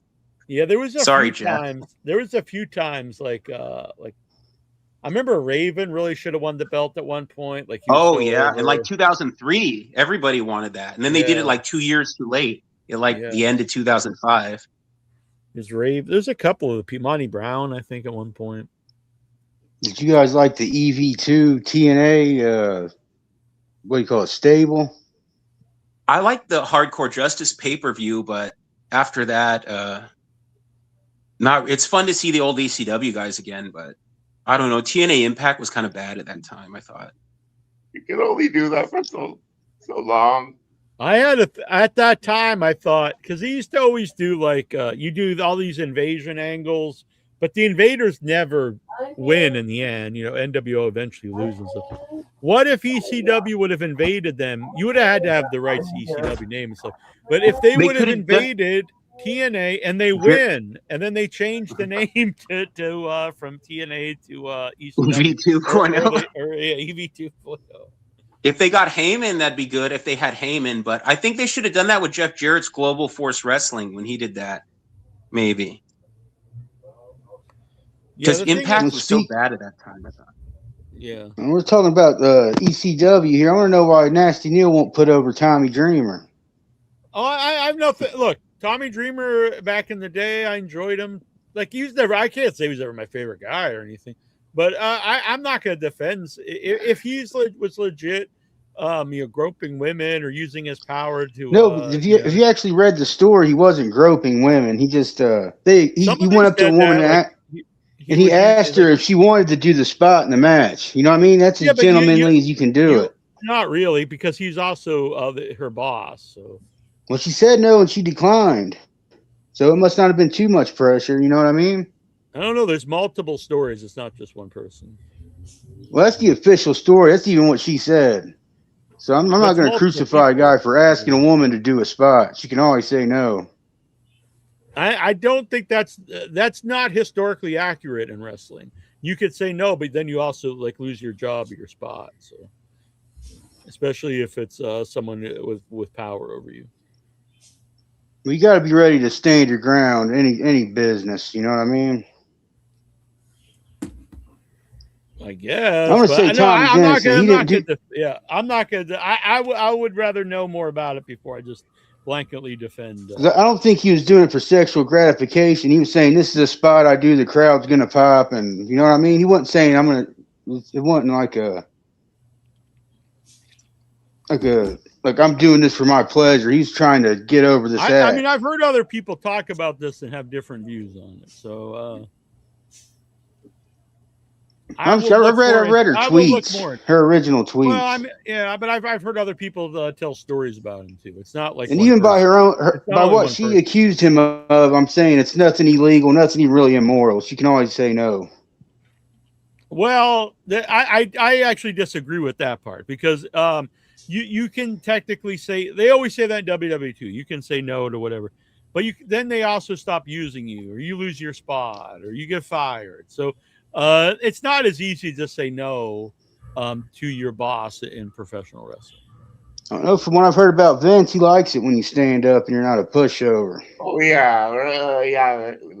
I mean, to a certain people maybe, but he also loved his yes men because that's why they were there.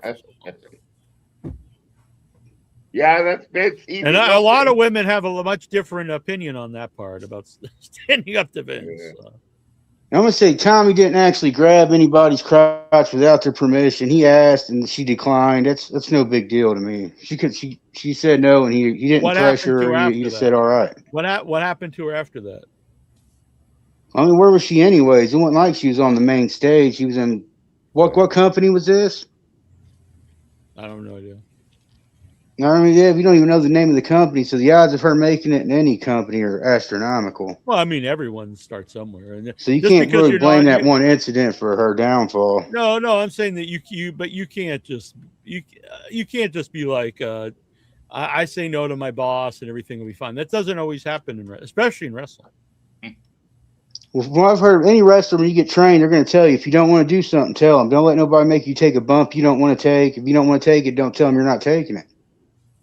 Well, yeah, I understand that, but at the same time, there'll be, for the last 100 years or more in wrestling, there's lots of people who said no to things, and then they've lost their career, they've lost their spot. So it's not just this easy thing to say you can just say no and everything's fine.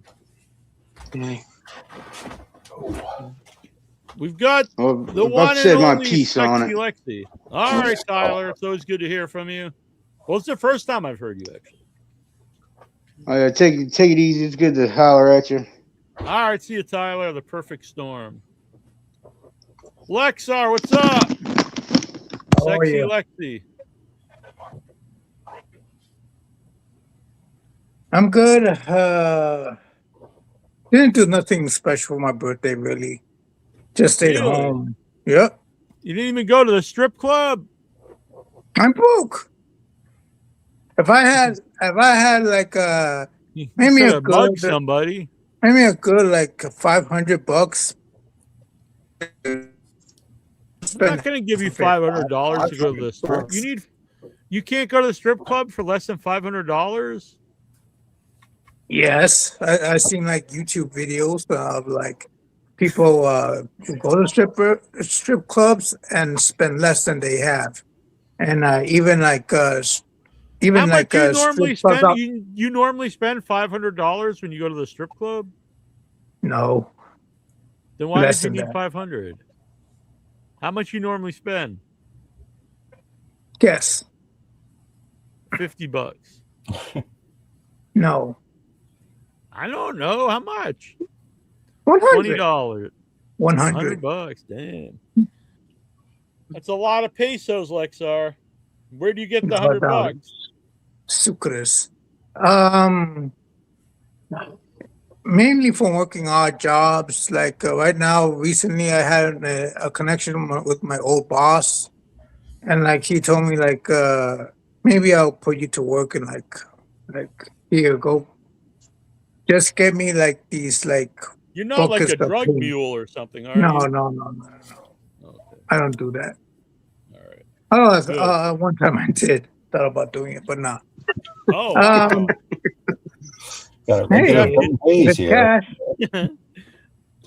Did you have to like put the drugs up your butthole or what? No, there's no drugs. I said one time I thought about doing it, I didn't actually do it. Oh, okay. All right. Well, you stay out of trouble, XR. Mm-hmm. Don't get into like human trafficking or anything. Hey, on a butthole? Just so you can go to the strip club. Is there any places near you that's looking for people like McDonald's or like? Oh no, the nearest McDonald's that coffee shop is near me. Yeah, it's gone out of business. There's no more McDonald's. I've never heard of a McDonald's going out of business. Yeah, they just been taken out. Nobody wanted. Yeah, it's just like the Hooters restaurants. No, it's not anything like the Hooters restaurants.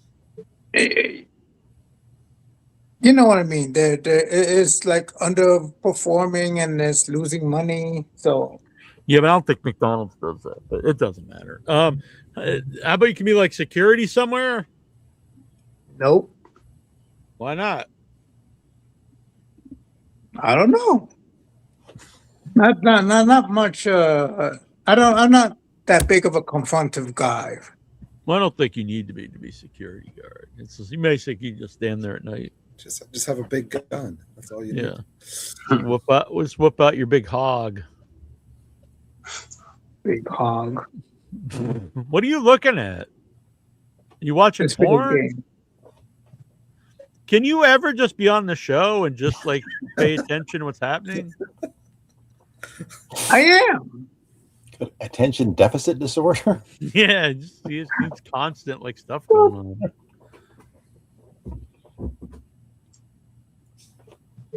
All right, so on this day in 2011, the Young Bucks requested and received their release from TNA, where they worked as Generation Me. Think they'd done all right. Do you agree? Yeah, I mean it's hard to disagree that they missed the boat with them. I saw a clip on Facebook. Eric Bischoff was saying the Young Bucks aren't any good. He hates AEW so much. He's so biased that he's stupid. Yeah, it seems that when you just hate everything in the company, it's kind of hard to take like your criticism valid. He sounds like Cornette now. He's getting like Cornette to me, but Cornette's more funny and entertaining though sometimes. That's true. Yeah, and Bischoff. Bischoff's not really that entertaining. Honestly. Yeah. It seems a lot of people are leaving TNA now. Yeah, not many people Alicia left. Fox got released. The great Alicia Fox. That's one of Ludite's all-time favorites. Used to watch her back in the Territory days. That one girl on Tough Enough, it was her favorite match. Alicia Fox versus Melina, the best match of all time. Yeah. Ludite's favorite was Mildred Burke versus Alicia Fox. That was a looker. Alicia Fox. Wow.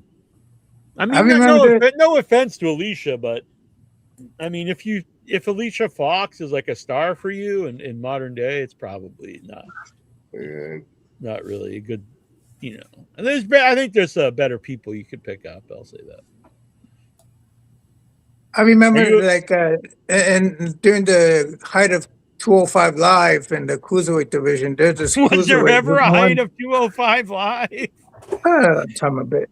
I remember the height of Speed on X. back in the prime. Noam Dar had this crush on Alicia Fox, and wait. You can't tell me. I remember at the height of 205 Live, and then you start talking about Noam Dar. Like, yes, Noam Dar has a crush on Alicia Fox. That's not the height of anything. It's not the height of it. He calls her Alicia Fox. Well, he was a star, somewhat. With Enzo, the Lucha Brothers, Brian Kendrick, Drew Gulash, as you call him. Trevor Gulash. Yeah, I'm sorry to disagree, Alexa. I would, no. This was not epic stuff. Ronda Rousey said that guy was like a pervert. He was like pulling at her pants when she was standing in the hallway. That Drew Gulak guy. You don't get you're gonna get those guys started. They're gonna call in and get all pissed. They're like, we must defend them. No problem anyway. I mean, weird. All right. Sinner and Saint are out of TNA. I don't even know who that is. The team of Judas Icarus and Travis William have been released. Your favorite? Oh, were those guys with Eric Young? I think they were in a stable with Eric Young. Were they? Maybe I'm wrong. Oh they were. Those guys. Yeah, they were. Oh yeah, I know them. And they did good. They split up with them. Thank you, Everett 0054. Yeah, I'm an AEW fan as well. I can't say it's perfect by any means. Maybe I don't get the Kevin Knight thing either at all. I think Rainmaker, Kyle Fletcher would have been a much better main event, especially with Don Callis. Yeah, I went over the whole roster and I picked 34 people I thought would have been better, and that was no joke. And I probably could have made an argument for probably 10 more people. I'm not even kidding. It was the beginning of the show. I went over the entire roster, and I know. I saw it. I was watching. Ethan Page calls the Intercontinental title the token of excellence.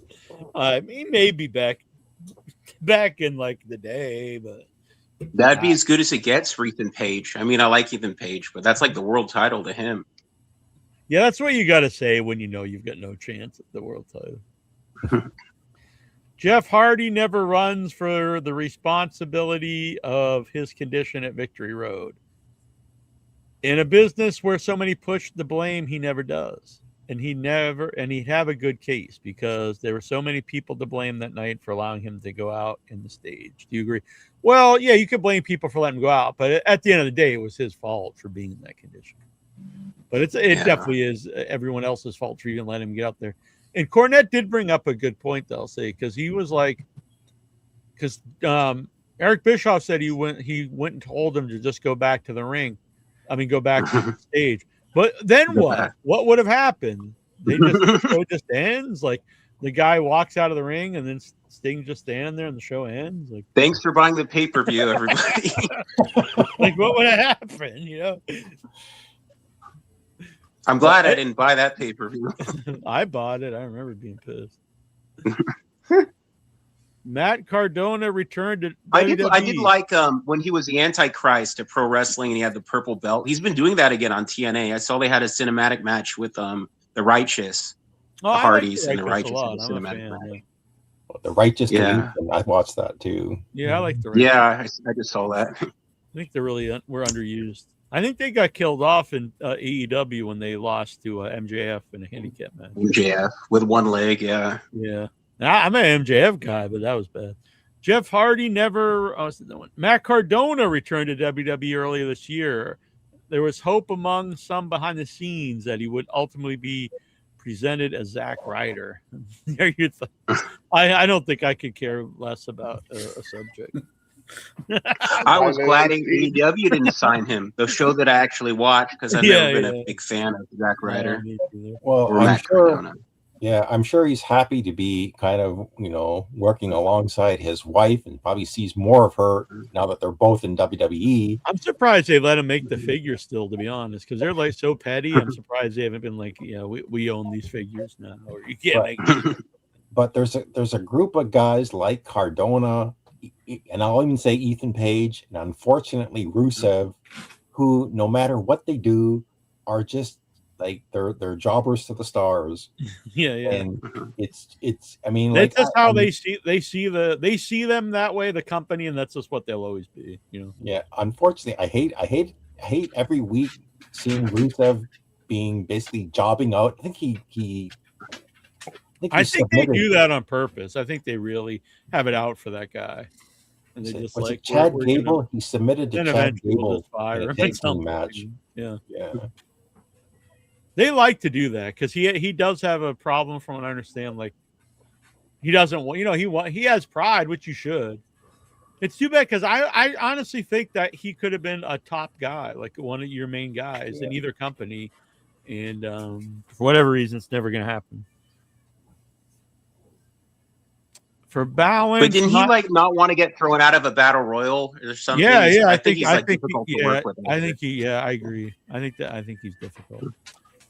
Now he's trying to kiss up, I think, in WWE because he knows it's his last chance. But for balance, not everyone hated Dixie Carter and TNA. I mean, it was her money after all. She did some silly shit, but ultimately, if it wasn't for her, wrestling would have been worse. WWE in the mid-2000s wasn't what it is today. She gave a lot of people work. What are your thoughts? Yeah, but a lot of those people say they didn't even make a living there. Stevie Richards says he had to. He was looking for a part-time job. He couldn't even pay his rent. Yeah, so working at TNA, he was in the Dr. Stevie. Yeah, it was Kurt Angle, and then and some WWE guys. And Taryn Terrell was working at a restaurant. Half of the knockouts were working as waitresses. Yeah, I'm pretty sure maybe ODB was a bartender. I think ODB was a bartender when we had her on that time. One of the times we had her on. And then one of the girls, the blonde girls who was a champion too, was working at the Sunglass Hut or something at the mall across the street. Mm-hmm. And I have nothing against people, an honest living, but when you're a TV wrestler, on the number 2 promotion, and other people in the company are making like $1 million. That's pretty bad. Goldust said when he was in the Black Rain character, he was like living out of his car, and he was wrestling on TNA on TV. Yeah, we had him on the show around that time. Yeah, I remember. I saw Sam Neill passed away, a.k.a. Dr. Alan Grant from Jurassic Park. A tough one, R.I.P. Yeah, a great actor. R.I.P. I'm a big fan. His birthday's the same day as mine. I was at the premiere of the second one in Hollywood in 1997. I was very disappointed by it. Yeah. The Lost World. Yeah. That wasn't great, yeah. I could have went to the third one too, but I didn't really want to at the time. I kind of regretted it after. None of them has ever been nearly as good as the original one. Like some of them. If I was older, I could have went to the first one too. My grandma knew a lady whose husband was like a bigwig at Disney and got on the list to all the Hollywood premieres back in the 90s. Oh, that's cool. Which was cool. Yeah. Send her the link. As you know, England lost to Argentina in the World Cup semifinals. A sad day. Spain beat Argentina in the final last Sunday in New Jersey, MetLife Stadium. What are your thoughts? Anytime you play not to lose instead of to win, it bites you in the butt. And that's what England did after they got ahead. Lexar, you watch Football Mas. Were you rooting for Argentina? I did watch the World Cup finale. Don't I thought it was for me, Argentina. Here. I wonder if you, along with without your head crew, like watched that movie. I was rooting for Papua New Guinea, but I don't think Someone gave me a bunch of these World Cup hats. You see Los Angeles on them. Sweet, that'd be cool. I've seen all everywhere too. Everywhere, it's all they're all on clearance now. They're on sale. Yeah. Those World Cup thought about shirts buying them and seeing if people would buy them on eBay. World Cup. That's cool. Yeah, somebody gave me all those. When I was a little Pretty kid, cool. like every year they'd try to push soccer and no one gave a shit. But they finally succeeded. Like I will say, soccer's pretty big now, especially with younger people.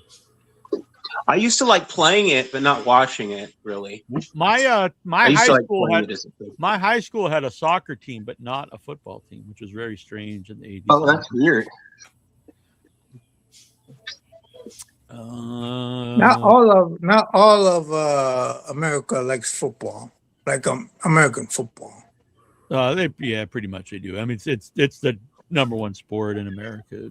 According to Conrad Thompson in Alabama, they don't care about like professional football. Dude, he's like his buddy Richard. Obviously, you're gonna find people who don't like anything. You're gonna find people who don't like Star Wars or any of these giant movies. That doesn't mean that they're not popular. So to try to say that NFL isn't popular in America is just complete idiocy. It's by far the number one sport in America. It just is. That's a factual statement. It's not even something you can argue. It's truth. It's just. I'm not denying it's popular. I'm just saying like some people don't care.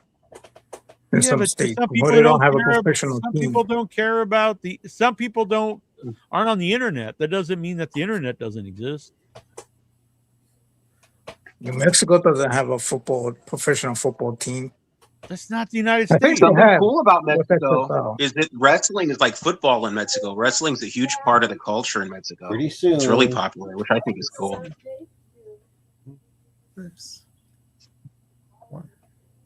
Steven talking to his woman. Mm-hmm. She's missing me. Oh, that's very sweet. We'll talk to you soon, Steven. Enjoy your woman.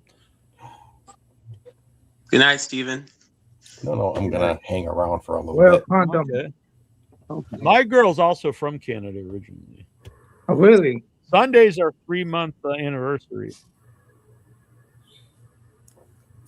Happy anniversary. Quarter of a year. Let's see here. I love Kenny Omega as AEW champion. It looks perfect, but his redemption opponent seems filler. I agree. I think everyone's. I think even if you would ask the Jets' mom, like she would agree. She's like, my son. My son is not main event material.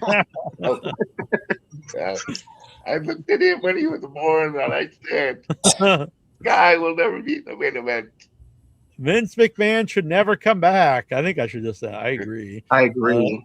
You know, not even if you would take out like the obvious stuff, the guy's like, what's he pushing 90?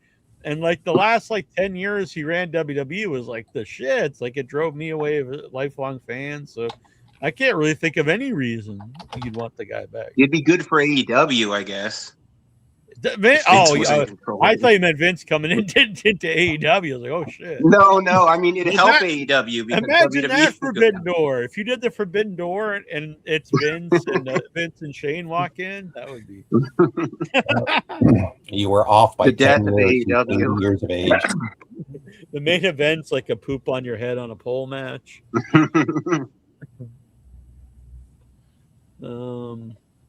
There's rumors Sammy Guevara is leaving AEW. I'm sad. That's another guy.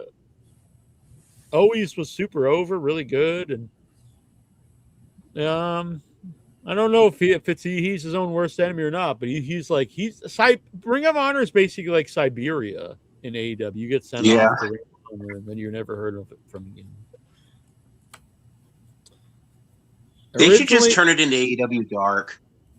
I mean, I don't know why. I think they get a better chance of getting a TV deal, honestly, because I think the AEW name means more to the TV channels. You know? Yeah, they should have called it AEW ROH, I think. AEW Ring of Honor. Should have never bought it. Would have helped.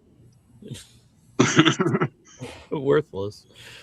Originally, I bought AEW tickets for All In Section 112 for £158 each, going with two mates. I sold them and bought tickets as AEW had 50% off sale for Section Y, Row E for $72 each. And also bought Fan Fest tickets for that Saturday. I spread the payments so I pay monthly 0 interest. Sweet. All right, good job. Do it up. That's cool. Oh, guess who's coming to Toronto next month? Who's that? John Cena. Oh wow! At the annual fan expo, that one of the main stars is John Cena, and so I thought, well, I wonder how much you got to shell out to meet John Cena. And 500, I bet. 600. No, not that much, thank God. But still, to get a photo standing beside John Cena, $220. Wow! And I thought, Canadian or American? No, it's Canadian. 220 Canadian. And I thought, I'm not even going to look up how much an autograph for John Cena would be. So I thought, no, I don't think so. I don't need to meet John Cena. No, I wouldn't do that either. All right. Well, thank you. Those were all from Nikhil. Great questions this week, Nikhil. You're a good man. Thank you, and a scholar. And hit the like button. Smash that like button. Subscribe if you haven't already. Share this out to your friends. Become a member. It starts only $3 a month. That helps support the channel. And if you are interested, you can become a sponsor of the show for only $10 a month. Like our pals, our comrades. Grab their names here. Or you can make a $10 one-time donation, and you'll become a sponsor for that week. Or Brian Matthew Cluttar, Jonathan Jackson, Vic Schiavone, and the Lurker. I think I need to take Vic off there. Yeah, you do. But we'll leave him here for this week. Be fair to everybody else. Jonathan Jackson, how excited are you that Baron Corbin has returned to save the WWE? Well, if I ever thought of watching it again, that definitely made me think twice. I'd be like, I don't think I need to see this. Alexa. I remember they said he was going to be with Danhausen, and it didn't happen. Then they had The Miz as like a brain-dead zombie for Danhausen, and now he's off the show. Man, so good job to The Miz. It's funny. The first week Danhausen got those boos, and then there were people like, see, he's a failure, blah, blah.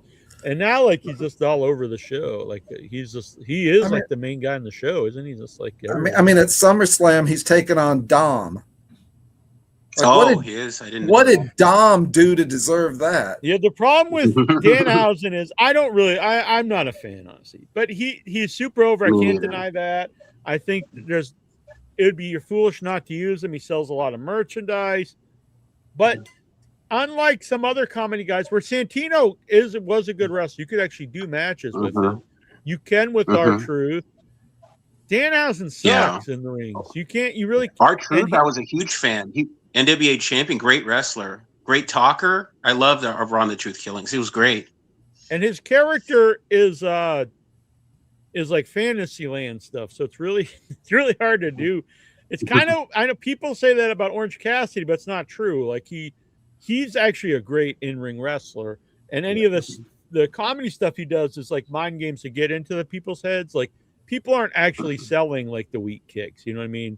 And he's not like teleporting or anything like insane. So I don't know. The cursing can only go so far. He's friends with CM Punk. Very good friends with CM Punk. CM Punk, we used to talk. The Hogan's an asshole. He brought in the Nasty Boys. I honestly think it's because he sells a lot of merch. He was huge before he knew Punk. So anyway, I have to say too, because I hear Disco Inferno always say like that he appeals to like 4 to 8-year-olds or something, and no one over the age of 12 likes Danhausen. Disco is so out of touch with that. That's not true whatsoever. He appeals to adults. He was way over with the indie crowd. He was like the most over wrestler, he was the most over wrestler at New York Comic Con I was at last year. And it wasn't with little kids. The little kids couldn't give a shit. They were all looking at anime and stuff. It was all adult wrestling fans from like 30 into like their 50s that were like Danhausen. They were into him before he was ever in AEW. In Ring of Honor, yeah, and the Indies and stuff. They were. Right now is the only time he's actually been like showcased to kids. So this idea that only little kids like him is not true. I just don't think. Why should he? Disco's like mid-50s or something. He doesn't know what like young adults like. Well, didn't the Disco Inferno say that back in the late 90s, all these hot girls were into wrestling, like in the WCW Nitro and all this stuff? Like, I'm a wrestling fan, ladies. Oh, really? Yeah, you're getting a bunch of women saying I'm going to. I got tickets to Nitro or Raw. I got a lot of I got a lot of blowjobs when I told them women I was a big wrestling fan. I was like, I've got a mint on card Dusty Rhodes figure at home. Like, whoa. Danhausen was at San Diego Comic Con with CM Punk and AJ Lee, and I saw the video. It's all people like in their 30s, though. Yeah, there was like no kids. Though. Yeah, and he was selling all those shirts before he was in anywhere. And the little kids aren't going to buy adults. I don't even think they sell kid shirts on like Pro Wrestling Tees. I think he'd be better like with a group or something, maybe, or like a manager or something. I mean, they should use him because he's very over, but I'm not really a fan either. He's not a serious wrestler. That's the biggest. Yeah, and he can't be. He just isn't. It just doesn't work. And then the other thing is, Disco also brings up like toys. Oh, he sells toys and stuff. I'm like, Disco, kids don't buy wrestling toys. Look at all the wrestling toys they make. It's all guys from like the 70s and the 80s and the night. Like, you think a little kid's like, I need a Colonel Mustafa action figure? Like, no. I saw they had the big blue cage. I had to send it to Insure at Target. I said, oh my God, they have the big blue cage at Target. Yeah, exactly. From 1995. There's all these indie toy companies make wrestling figures or like the ones we grew up with, like the big LGN ones and the Hasbro ones, and they're all either old wrestlers like Mantar, like all these like these kind of people like that era, or like current indie guys like Matt Cardona and Danhausen. And it's not little kids buying those. Plus, they cost like $50 because they're like, they have like a limited release of like 100 or 500 people. And they're made for adult collectors like my age and between like probably 30 and 50 who grew up with those figures, or maybe even older, probably 30 to 60 of it. I go to Target in the toy section. They're all like Power Ranger toy remakes from 1994. Yeah, all the or toys like, are He-Man Transformers, remake. stuff Yeah, like that. He-Man, Yeah. Transformers, Ninja Turtles, G.I. Joes. It's all the stuff from like the 80s and 90s. Yeah. I guess little kids are playing that too. I guess I would still collect the wrestling figures. It's just after a while, it's like, where do I put them all? Like, it's I just have too many. Yeah. And plus, they're like $30, $35 even, Target and stuff. And it's like, buy the whole series. It's like, you spend hundreds of dollars. And it's like, at the end of the day, what do I do with them? It's like, oh, it's cool. I got it in the box. But, but I do like them. Don't get me wrong. I love wrestling figures. So I would buy a lot more. When I was at Newberry Comics the other day, they had a Sandman, and they had two different ones. Oh, that's cool. And they had them in the red, white, and blue. And they were made like the cool. old Hasbro. Pants. Yeah. They had him. They had they had some weird ones. They had like Todd Pettingale. They had CM Punk. And I was like, this is pretty cool. I really wanted to buy the Sandman one. It's pretty sweet. I'd like to see Sandman have an appearance in AEW. I don't know why they never used him at all. Yeah. I'd love to see that entrance one last time on a pay-per-view. I'd mark out big time if that happened. Both SummerSlam. Tony would pay for Metallica, I'm sure. Yeah. Or they could use the Motorhead version even. I'm sure that'd be cheaper. I remember back in my 7th grade class, a girl in my class is a huge wrestling fan. She even wore a Stone Cold Austin shirt. So, yeah, I mean, that wasn't... I had already graduated by the time Stone Cold and NWO took off. But I remember...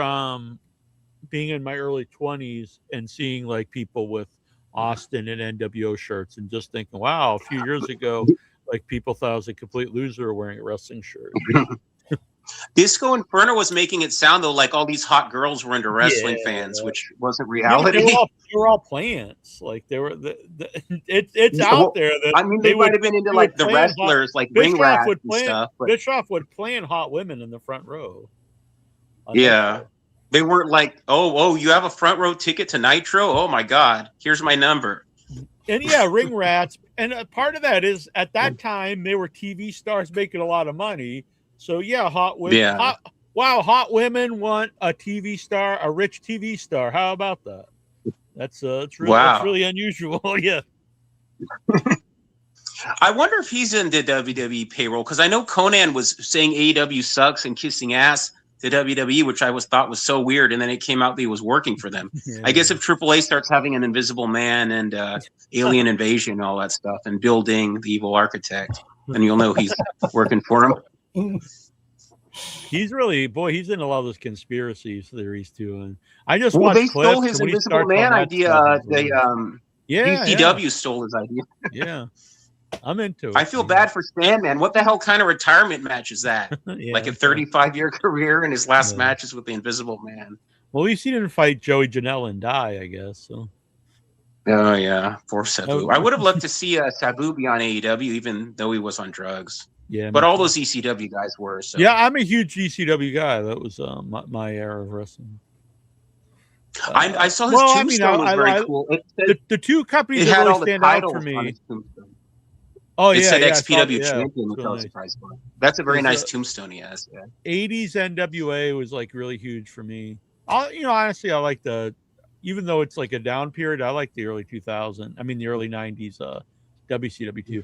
But my favorite stuff is like Crockett era NWA and ECW. Those are the ones I was like really connected to. Late 90s ECW was always my favorite. And then the indies in the 2000s were very good because there was nowhere for people to go, really. So the indies were really on fire. Yeah, then you look like all those guys became like some of the biggest stars of modern wrestling. Punk and and you had a lot of the ECW guys on the indies still then, too. So there was a lot of good stuff on the indies back in the early 2000s. Both SummerSlam and AEW All In are struggling with ticket sales. Your thoughts? Well, SummerSlam, I think it's a combination of both cards are pretty weak.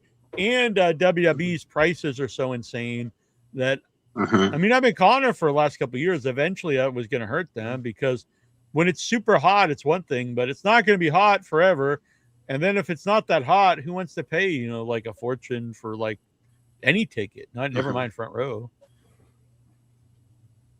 I think AEW, they running the same city 3-4 years in a row, people get burned out too. Like maybe having all in Texas was good, but I mean like maybe switch up the city every now and then. Not have it like at Wembley every year. All in, yeah. Alexa, the market gets burned out. I think like even in LA, like I had fun at the March pay-per-view. I had fun at the March pay-per-view, but I don't really want to go like to the same show like 3, 4, 5 years in a row. Like the same pay-per-view, I mean. You get burned out, kind of. I mean, other people would maybe, but not me. Yeah, I asked her where she's from. She's actually originally from Toronto, Steve. That's cool. Alexa, on an AEW All-In note, there are now 50% off ticket sales. Are you intrigued? Actually, yeah, if I was in the area, I would totally go. In wrestling relationship news, Maya Yim and Keith Lee are reportedly divorced and have been for quite a while. Some reports say Lee is retired from wrestling. Also, Jey Uso and his wife filed for divorce after 11 years of marriage. What are your thoughts? And are you sad? That's too bad. Yeah. Well, it's two things there. Am I sad? I mean, sad didn't work out, but I think it'd be more sad if people stay together who aren't, it would just be worse for them if they stay together, I guess. Boy, Jey Uso's smaller than me. When I met him, I was surprised. Like goes up to my shoulder. Yeah. Well, now you can get in. You can be like, "Hey, I'm bigger than your ex-husband." Boy, Keith Lee, he was just a bust. Big bust. Yeah. Why is he still there? He's wrestled like 5 times. I don't know. Alexa, wrestling legend Jake the Snake Roberts has left AEW for 6 years. Thoughts and memories. I was really happy that he was he put the company over. Yeah. So some of these guys like they go there and make a lot of money and don't really do a lot, and then they bitch about the company. And I thought it was good that he made he got some money, had a run. I think he probably could have done more with. I think they put him with the wrong people. Honestly. He should have been with Dark Order, I think. He should have been with the Dark Order. That would have been good. Man, I was always a fan. They re-signed the Dark Order, but no.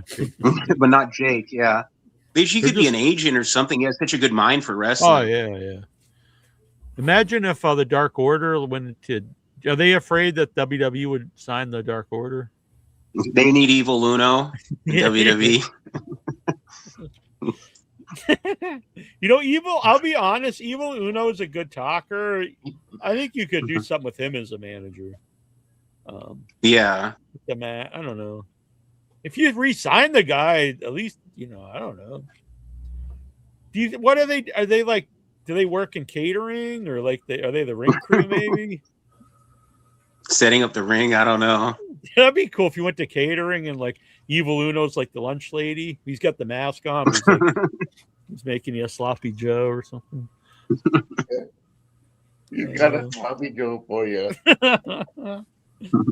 Right. I remember when AEW started and they came out. I kind of dug it. They came out and Evil Uno would have like a human like throne, like all his minions would. Like, I remember that. Sit on him. That was kind of curious, but it was pretty much that was about all of.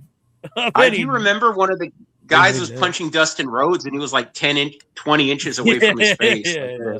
That was Eric Cannon, I think. Oh, it was? I didn't know that. That was a guy I always liked on the indies around here, but never really made it anywhere. Eric Cannon.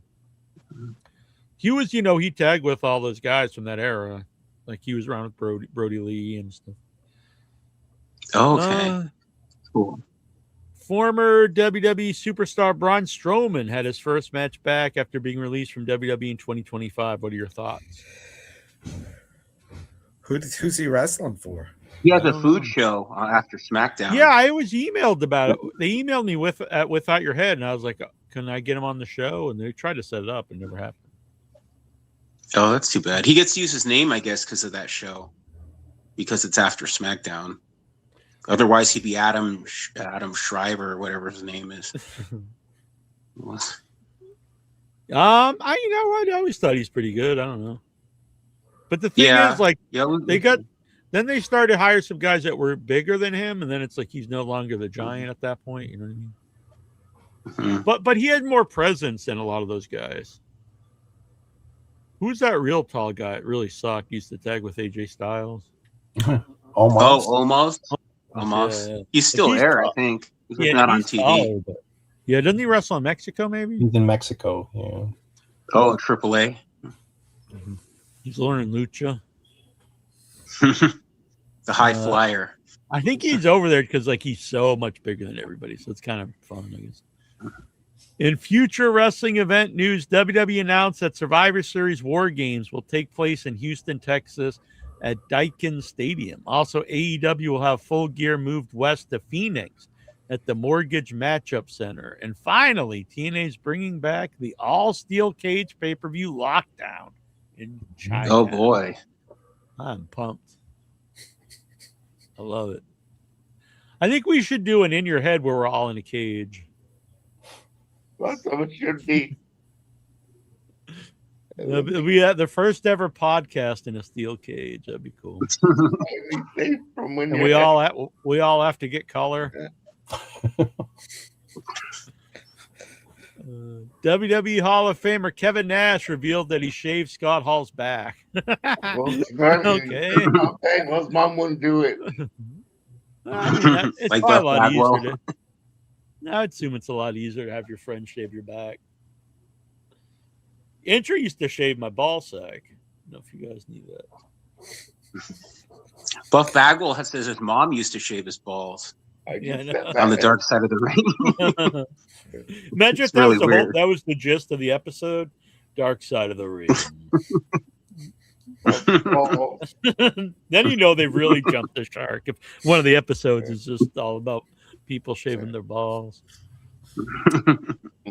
Lexar, former UFC champion Conor McGregor returned to the octagon last weekend and lost in 13 seconds. Conor said that he blew his knee out performing a high kick. Yeah, that was another one I saw. Disco was like, it's a work. And it's like, what would be the work? what would be the purpose of that? Like to piss all the fans off so they don't buy another show? Like, you don't they, you have to think like if you work something, there has to be a goal to it. Like, you know. Some of these wrestlers think everything's a work. I remember Eric Bischoff and Jeff Jarrett were talking about Will Smith slapping Chris Rock, saying it was a work. Yeah, a lot of people, yeah. And what would be, like it ruined his career for years. What would have the work, you know? That's Chris Rock over. Lexar, the WWE jet is listed at $10,495,000. Will you buy it? No. Still have DX painted on it. The green shirt guy should buy it and just fly around to all the WWE shows. Oh yeah, he should. Parachute out of it. Thoughts on the Meltzer star rating for AEW Forbidden Door? Not that. See, there's two things there. It doesn't really interest me that much. I usually agree with his opinion just as far as what's good or not. The actual star rating, I don't really care. And I don't know why that triggers people so much. Like they just get so like mad. I'm just like, why? If I got so triggered every time someone reviewed like anything, like I would just stop paying attention to it. Just be like, well, you know, why do you care about it? So Meltzer, I said Cornette made me laugh out loud. Who cares? When they were talking about that. They were talking about Kenny Omega versus Zack Sabre Jr. and Cornette was like, "Oh, that's half a bottle of Jergens for Dave." It made me laugh.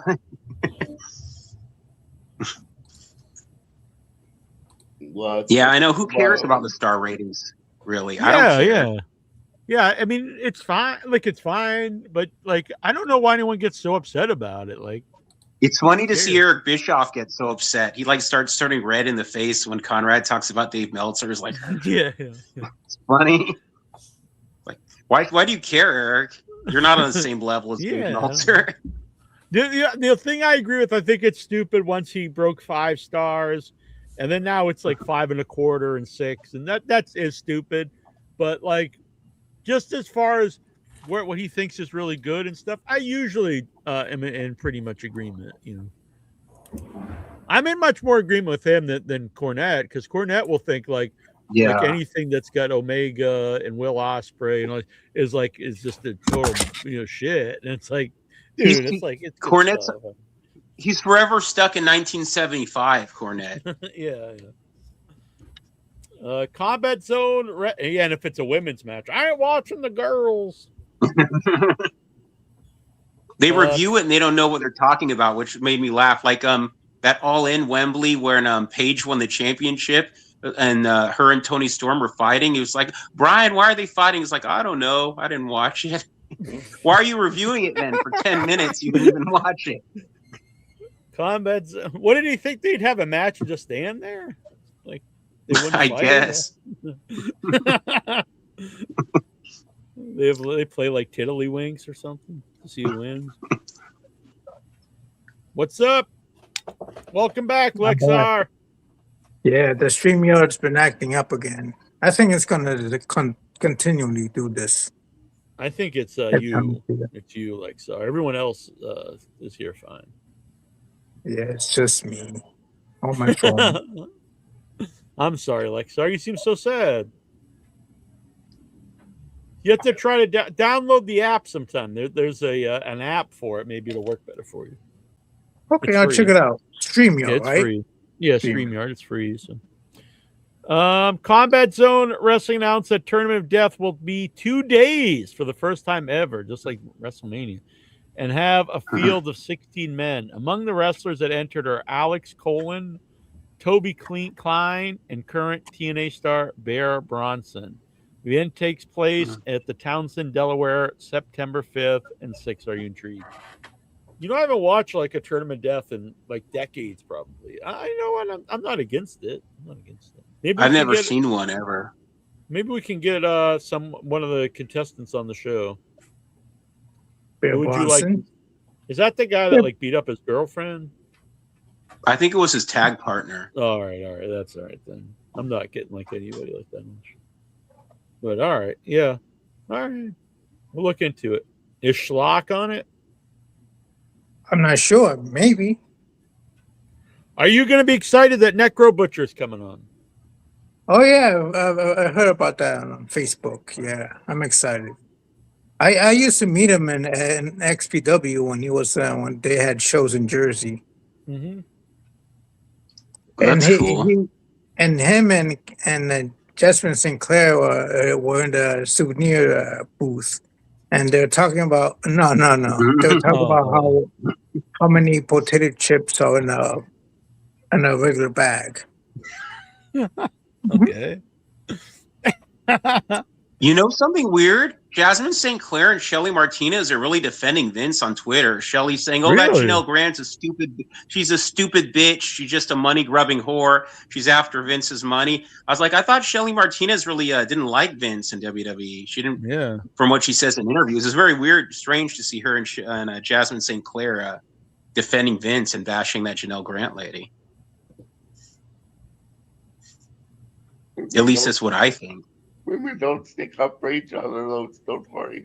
I have an old school like light really that hangs down like this, and it's like going in a circle.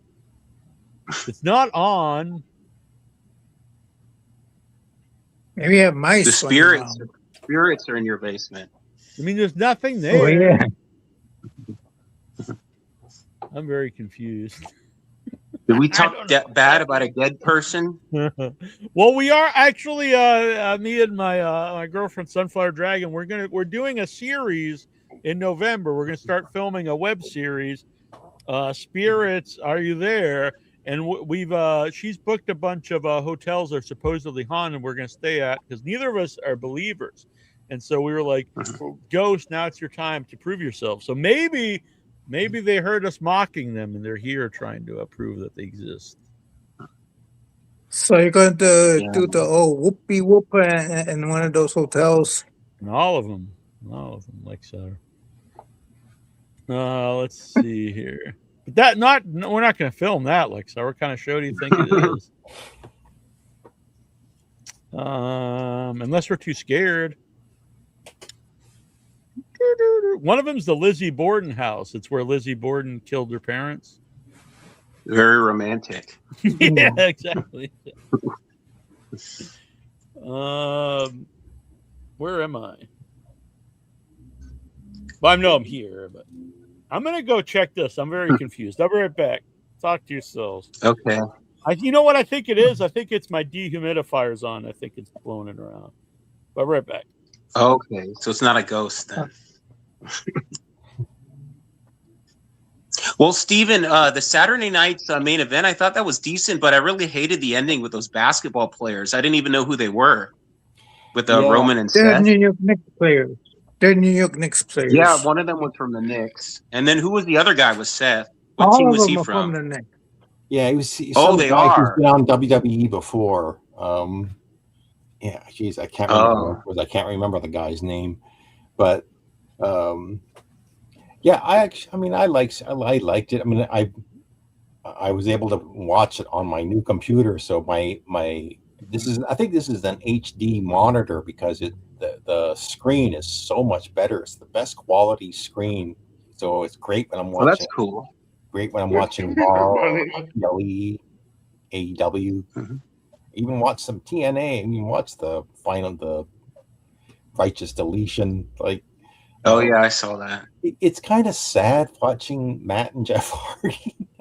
Yeah, I mean, they've had a long career. I think 30 years. Has it been like? It seems like it's been 30 years. Well, 94. I mean, Jeff back. was on WWF in 94 with Scott Hall, so longer than 30 years, 32 years. And like to see them now in TNA, you think like, look, guys, it's time to hang it up and go into the WWE Hall of Fame. But who are we talking about? The Hardy Boys. Oh yeah, I agree. They recently had a match with the tag team, The Righteous, and TNA. The Righteous. I like the cinematic match. The cinematic match, yeah. The Hardy Your favorite, house. If you hit your forehead on anything, will you blade? I've never bladed, but I would like to blade at some point in time in my life. Might as well do it live on In Your Head, do you think? Should I blade? Yeah, just get a cage in it, and then you hit your head. Oh yeah, I think we'd probably get kicked off YouTube if I blade live on the show. We'll have to do it live on on Discord or something. Yeah. Argentina and Spain will duke it out. Oh, we're late on that one. Better looking women. Are the better looking women in Spain or Argentina? I don't know. I didn't watch it. Yeah, I don't know. Oh, you mean just in the country? Yeah. I don't know. I've never been to either one. How about you, Lexa? Are you more into Spanish women or Argentinian women?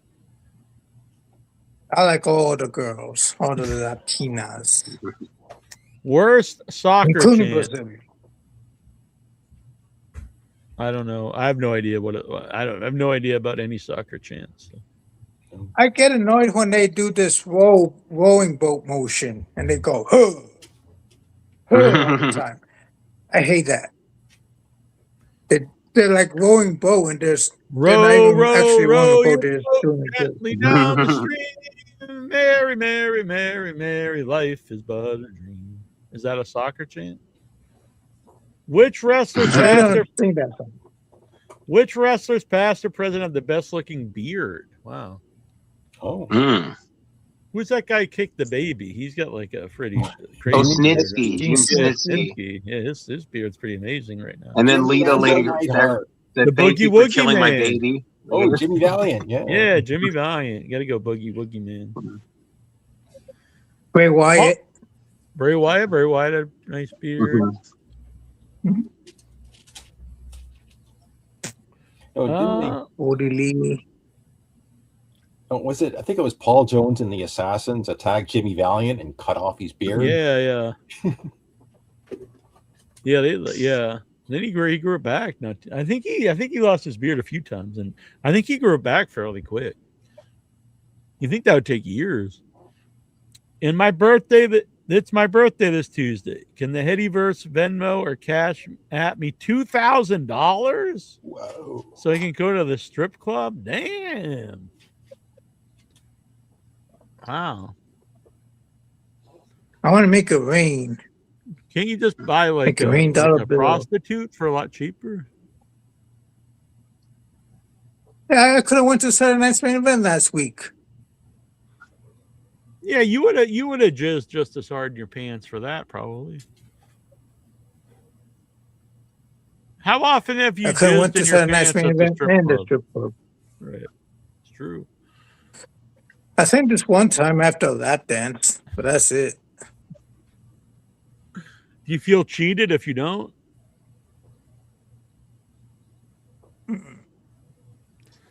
Cake or pizza for your birthday? Why not both? Yeah, both. Yeah, both. You ever put pepperoni on your cake? Never, ever I have. No. Me neither. I mean, what type of food do you eat while watching wrestling or other sporting events? Oh, I'd like to get pizza. I'm Italian. WrestleMania, Royal Rumble, gonna get pizza. Yeah, me and Petrelli and Schiavone here with the Pisons in your head. I'm only half a Pison.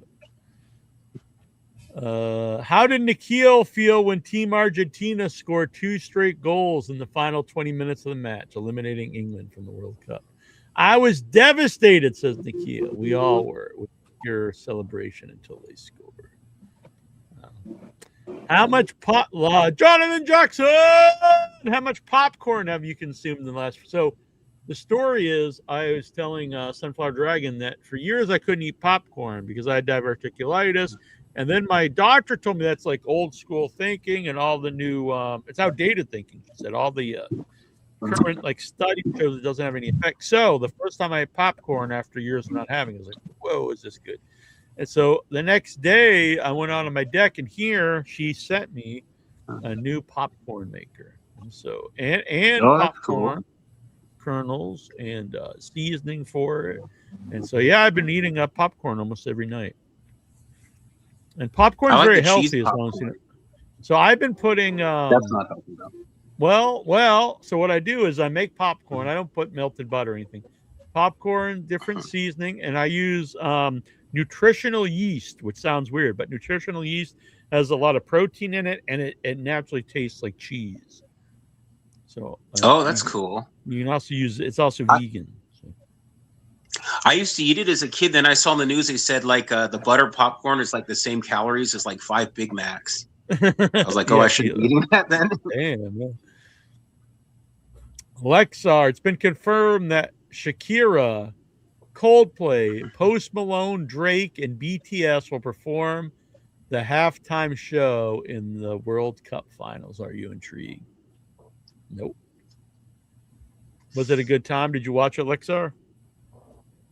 I didn't watch the halftime show, but I hear it is better than the Super Bowl halftime.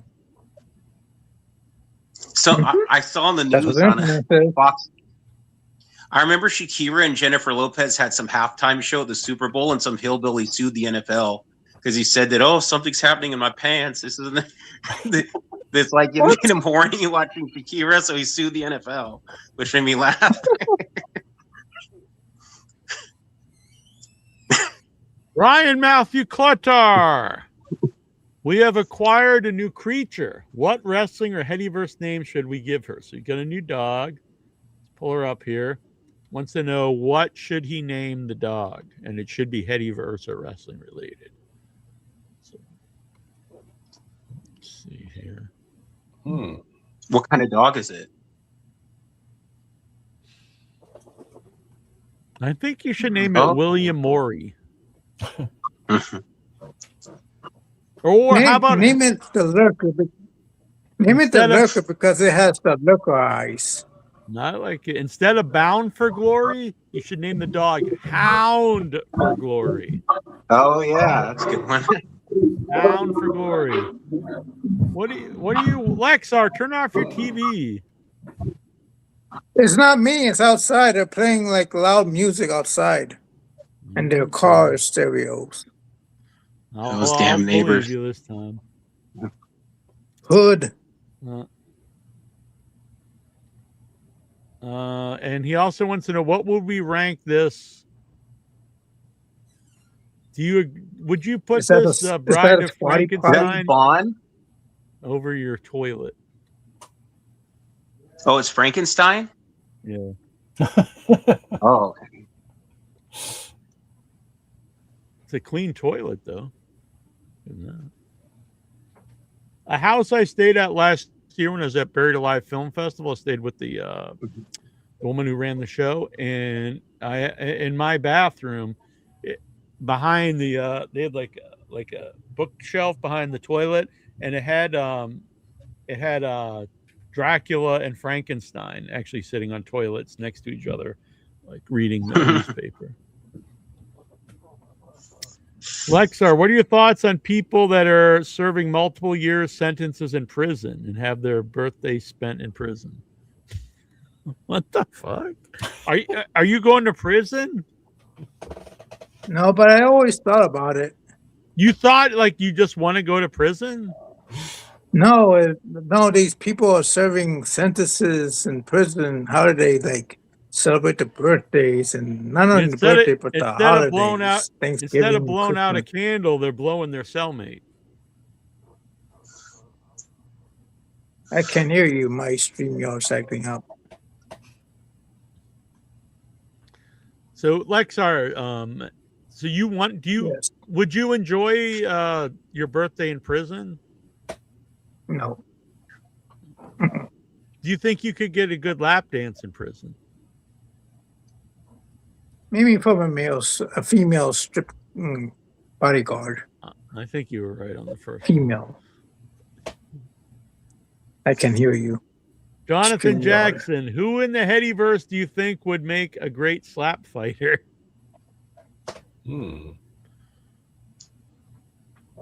I don't know. Maybe Goosey? The ultimate beef? Ludite. Incher. Yeah, Ludite. Oh, yeah. Incher. Yeah. Is Incher still part of the Headyverse even though he quit? No, he's a bitch. He left. He blocked me and he left the group. Bitch. But once you're a Headyverse, you're always Headyverse. I think, Lexar, you can't escape it. Do you think he'll return in the new season, the next season, the season premiere of the show? The return of the Incher? Yeah. What if he comes back and he's got like a full head of hair? And we find out he just left to get hair plugs. He'd do better than John Cena, I guess. Who in the Headyverse do you want to slap? Probably nobody. Lexar. I think to slap the shit out of Lexar, maybe. Or Incher again. I'll slap Incher around. No, I don't know. No, I don't want to slap anybody. I'm not a violent man.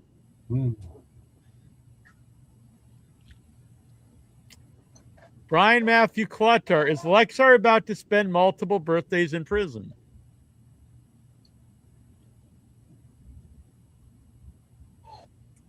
Do you like Jake Hagar's hat? Not really. Jonathan Fuck Jackson. Jake Hager. He should be thanking Tony Khan for putting him on TV. Yeah, his career would have been over after WWE if it wasn't for AEW. Agreed.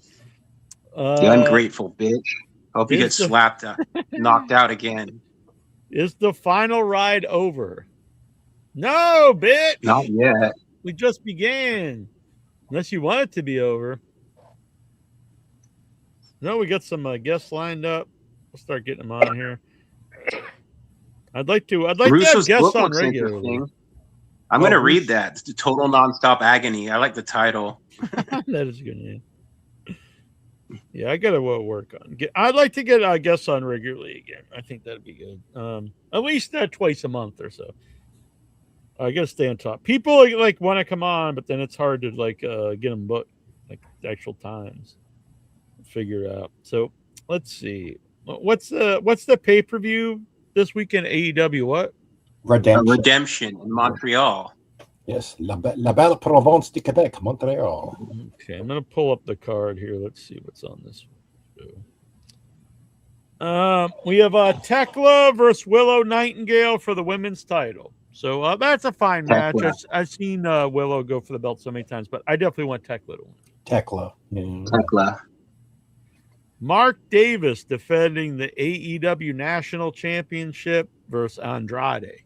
Andrade's got a ton of he's really got momentum behind him.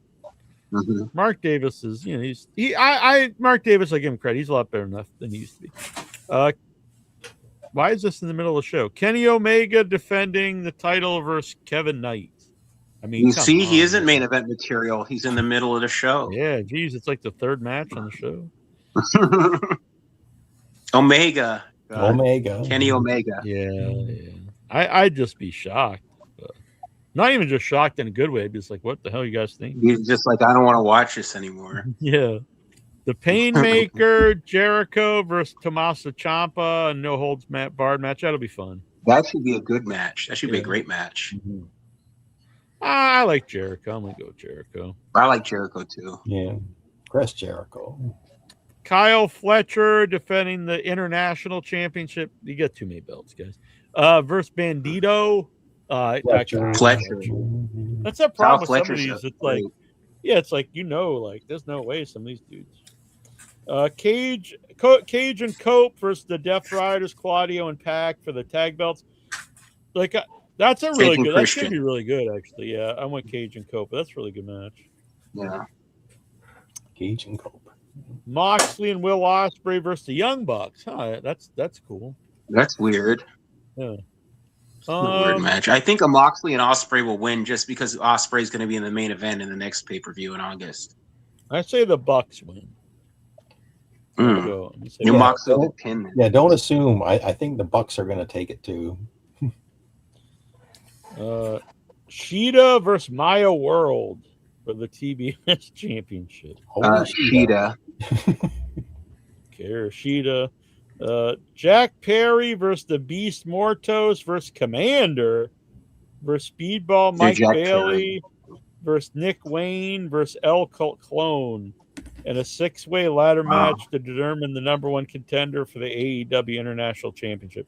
This match shouldn't be on the show. I mean, let's be serious. Should be on the pre-show. On the pre-show, yeah.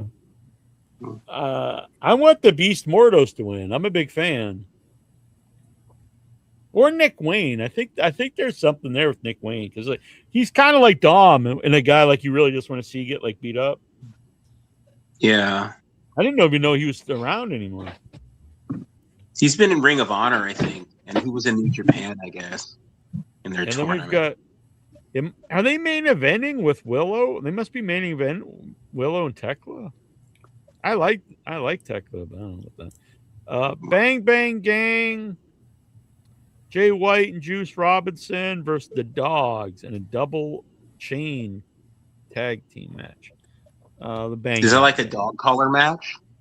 Must be. Is that kind of like a dog collar match? Yeah.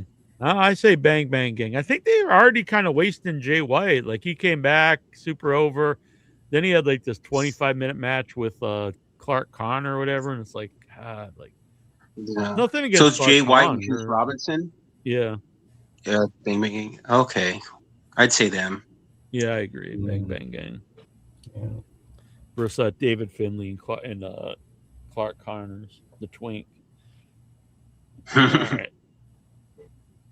I don't know. Honestly, not it's probably gonna be it'll be a really good show. But I don't think I'm gonna pay $50 for it. It might be a surprise. It might be a surprise. It might be a good one sometimes. Yeah, I don't know. I don't think the matches will be bad. Yeah, I'm just not. Nothing about it. I'm like, wow, I really need to see this. Yeah. Maybe not worth $50, but it's going to be better than SummerSlam. Yeah, what's the SummerSlam? I'd never pay the ESPN thing, especially with all those damn commercials. Yeah, I was happy. I actually got it for free through Xfinity. Yeah, through Spectrum, I get it. But somebody was on Twitter was like, "Oh, well, they don't have commercials during the matches. You should be happy. They don't break up the matches to do commercials." I'm like, on a pay-per-view, dear God, that'd be terrible. Even on HBO Max, I was watching something and there was commercials. I was like, what like HBO Max? Like, do I have to pay for even a better HBO Max not to get?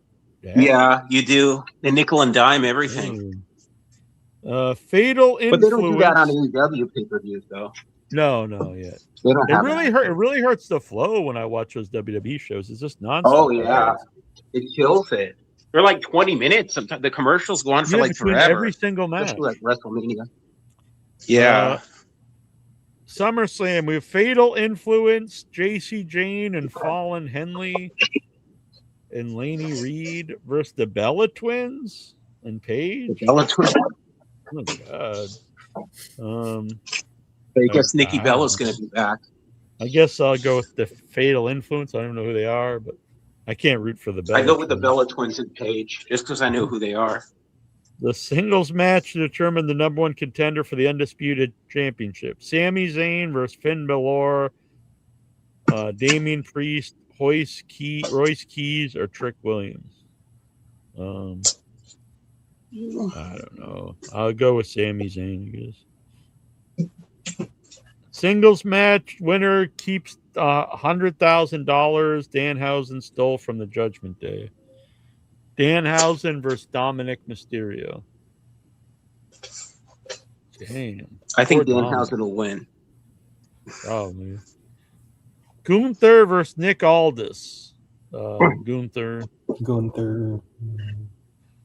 Tiffany Stratton versus Jade Cargill versus Chelsea Green versus Charlotte versus to be determined in a 5-way ladder match. For the interim, I hate interim titles.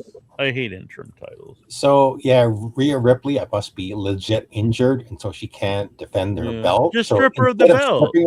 Instead of stripping her of the belt, they're going to have an interim champion. I hate interim belts. Just strip her of the belt. I hope SGT Slaughter interferes. Costed Tiffany Stratton.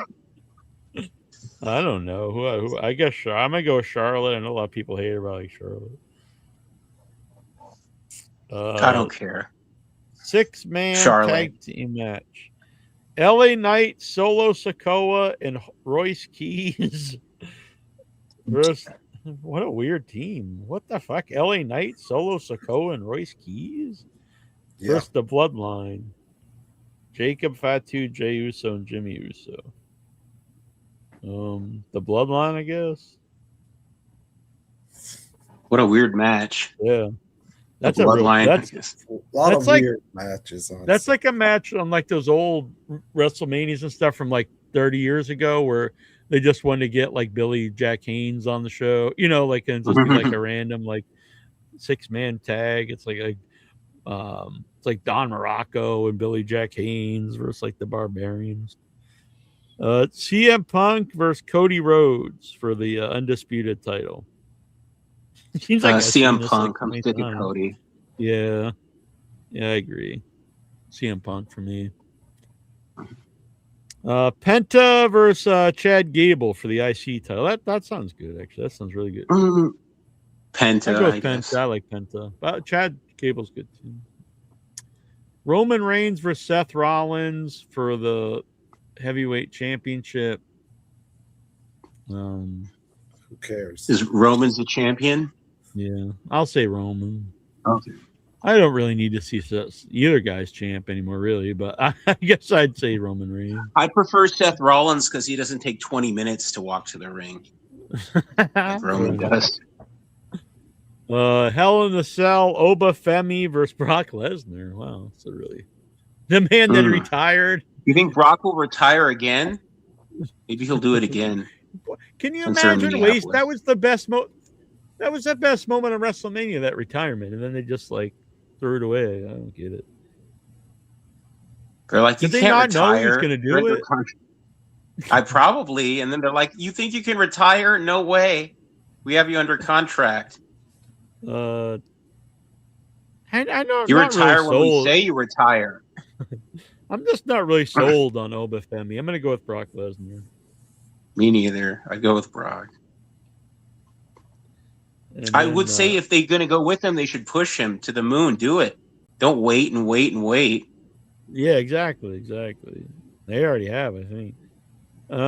Yeah. According to this, just the main event, but I can't believe it'd be the main event. Liv Morgan versus Io Sky for the women's title. Maybe boy, one. That's a. I think Roman and Seth and Punk and Cody would have been it. Yeah, those two world titles. And if it's not either of them, it's got to be Hell in a Cell. I would think. Yeah, I think it'll be the 2 world titles. Liv Morgan would win, I think. Yeah, I'm a big fan of Liv Morgan. So. All right, yeah, that's another one. Like, not very good, especially 2 days. This seems like all stuff I've seen like 1,000 times, except for I guess Hell in a Cell. Yeah, no blood on Hell in a Cell. They're gonna go film the crowd if Brock gets busted open hard way. Yeah, there's no way Obafemi or Brock Lesnar is taking like a bump off the top of the cage. Like Brock Lesnar gives him like the F5 off the cage. Like on the Saturday Night's main event, Lyra Valkyria and Bayley. Lyra got her nose busted open, and they kind of did the same thing they do where they film the crowd. No blood. Can't let the kids see that blood. But she was really bleeding though. No, but you did see some of it. Like they did, and I thought that added to the match. That was one instance where blood added to that match because I'm a fan. I think they stepped it up, and both of them were throwing bombs and really putting on a great match. And when when Bayley, I guess Lyra's chin was tucked. This is what Stevie Richards was saying. Lyra's chin was tucked, so Bayley was trying to aim for her chest. And her elbow caught her in the nose, and that's when the blood squirted out. And I thought, at least Lyra kept going. Like she didn't wimp out. She just kept going, and it really added to that match and made it really elevated it to a better level, a higher level. So I thought and like I said, I've been on Lyra Valkyria for weeks, saying I just didn't care about her, and I think maybe this will jumpstart her career. So hopefully. What's her new gimmick? Is she supposed to be like homeless or like the girl from Obsession or something? She's like gone crazy. Well, yeah, every so often I guess they recycle that gimmick. You know, you're either crazy or and so like maybe now they've handed it to her to see what she can do with it. So we'll see. I thought when I saw it, I thought she was supposed to be the girl from Obsession, that horror movie, or like a homeless person or something. I don't know, like a crazy homeless person.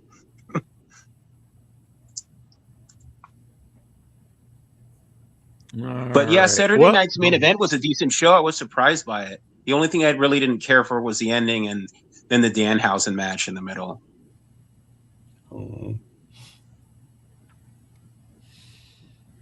All right, so I had a good time. We've got a lot of cool people coming up on the show. I got to start remind me throughout, like, hey Neil, I see you online. Go set up a guest. So I've got a lot of people who agreed to come on. I got to start setting them up. You said Midian is cool coming on, but I would like to. I need to do the Necro Butcher soon. I think I'm going to reach out to Pondo. I think Pondo would come back on too, so that'd be fun to get them both on. Yeah, he's good on JCW. He had a funny segment this last week where who's the father of Jasmine St. Clair's baby, and they had 3 candidates, and one of them was a Madman Pondo.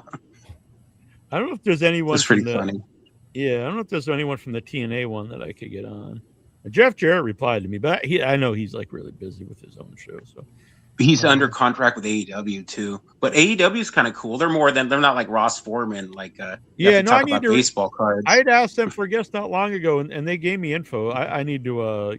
I should have done it before this pay-per-view. I'll do it before the next pay-per-view. Try to get something on. But yeah, I'll keep. I don't know what the upcoming episodes are. It'll be fun to get some people on. Oh, Big Boss Man is next week. Oh, cool. All Big right. Boss Man is next week. Is Paul Orndorff this year? Yeah, I think so. Yeah. Because they had asked me if because I sent them the Paul Orndorff interviews. I don't know if they used any of it. I don't think they did. They didn't send me any pesos. I'll just say they pay pretty well if they use clips. Oh, that's good. Zach Gowen is the last episode. Oh wow, yeah. I don't think they mentioned Zach to me. I don't think that's really like a dark story though. Zach Gowen is kind of inspirational that he went to have a career with WWE. Yeah, well, I think they're kind of opening it up to like where it's not just like everyone like dies and gets raped or something. So. Yeah, I heard they had a Mike Awesome episode in the can, but I guess his widow didn't want to threaten legal action or something. But I always liked Mike Awesome. That would have been I'm a big fan. Yeah, I was a real big fan. Also. Right, I loved his matches with Masato Tanaka back in the day. Yeah, they were awesome. Yeah, there's a lot of because we were gonna have I talked to him on the phone for quite a while. It was really cool guys. Johnny Rods, and at the time we were on Tuesday nights, and he taught wrestling school then. But now that we're on Fridays, maybe you can do it live. That would be fun to get Johnny Rods on the live show. That'd be cool. Yeah. All right, but next week I'm gonna try to get someone from the Dark Side of the Ring shows. All right, so until next time, this is Nasty Neal. Thank all the Headyverse. Sorry I wasn't here last week. I just wasn't around, and then I was gonna jump on over the weekend, but I just got too busy. But I will try not to miss any weeks going in the future. Sometimes things happen. I'll try to pop on once in a while too for an extra bonus show. What days are the first airings of Dark Side of the Ring? Tuesday nights. They're on Tuesday nights. Okay. I don't think I can this week, but maybe in the future I'll jump on after Dark Side of the Ring and review it live right after the show. I'm interested in the one this week. It's Big Boss Man. Yeah. Should be good. Big Boss Man will make you walk the line. Yeah, I like that song. I did. You ever take a trip down to Cobb County, Georgia? Better read the line. Signs obey law and order. You'd be serving hard. That was crazy, that hanging spot. I remember seeing that. I was like, wow. When they hung him in the middle of the ring. It's really weird. It's even weirder now to think about it. Like all like the tragedies that have happened, you know?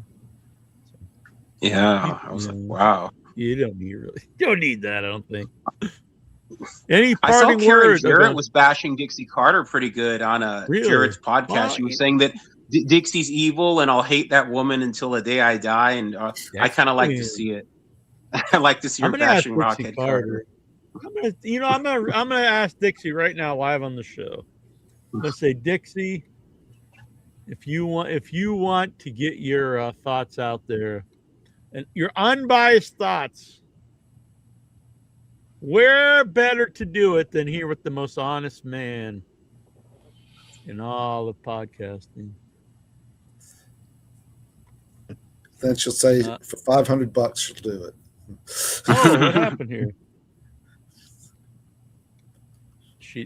Oh no, I thought she blocked me, but it was like the message. Maybe she must have been listening to the show. Sorry, sorry, Neil, if I got you blocked. I call her Rockhead Carter 1,000 times. I've been asking her for years here. All right, let's do it. She used to plug her Twitter during Impact, I remember. Follow Dixie Carter on Twitter at twitter.com/Dixie Carter. Here's her Twitter timeline at the bottom of the screen. The worst she can say is no. Wasn't it at TNA Dixie? Yeah, at TNA. They had her Twitter feed. I was like, what the hell? I'm trying to watch wrestling, and there's Dixie Carter's Twitter timeline at the bottom of the screen. That was pretty funny. I wonder how many people she got to follow her on Twitter by doing that, having it on Impact. How many years is this? 22nd year, I think, of the show.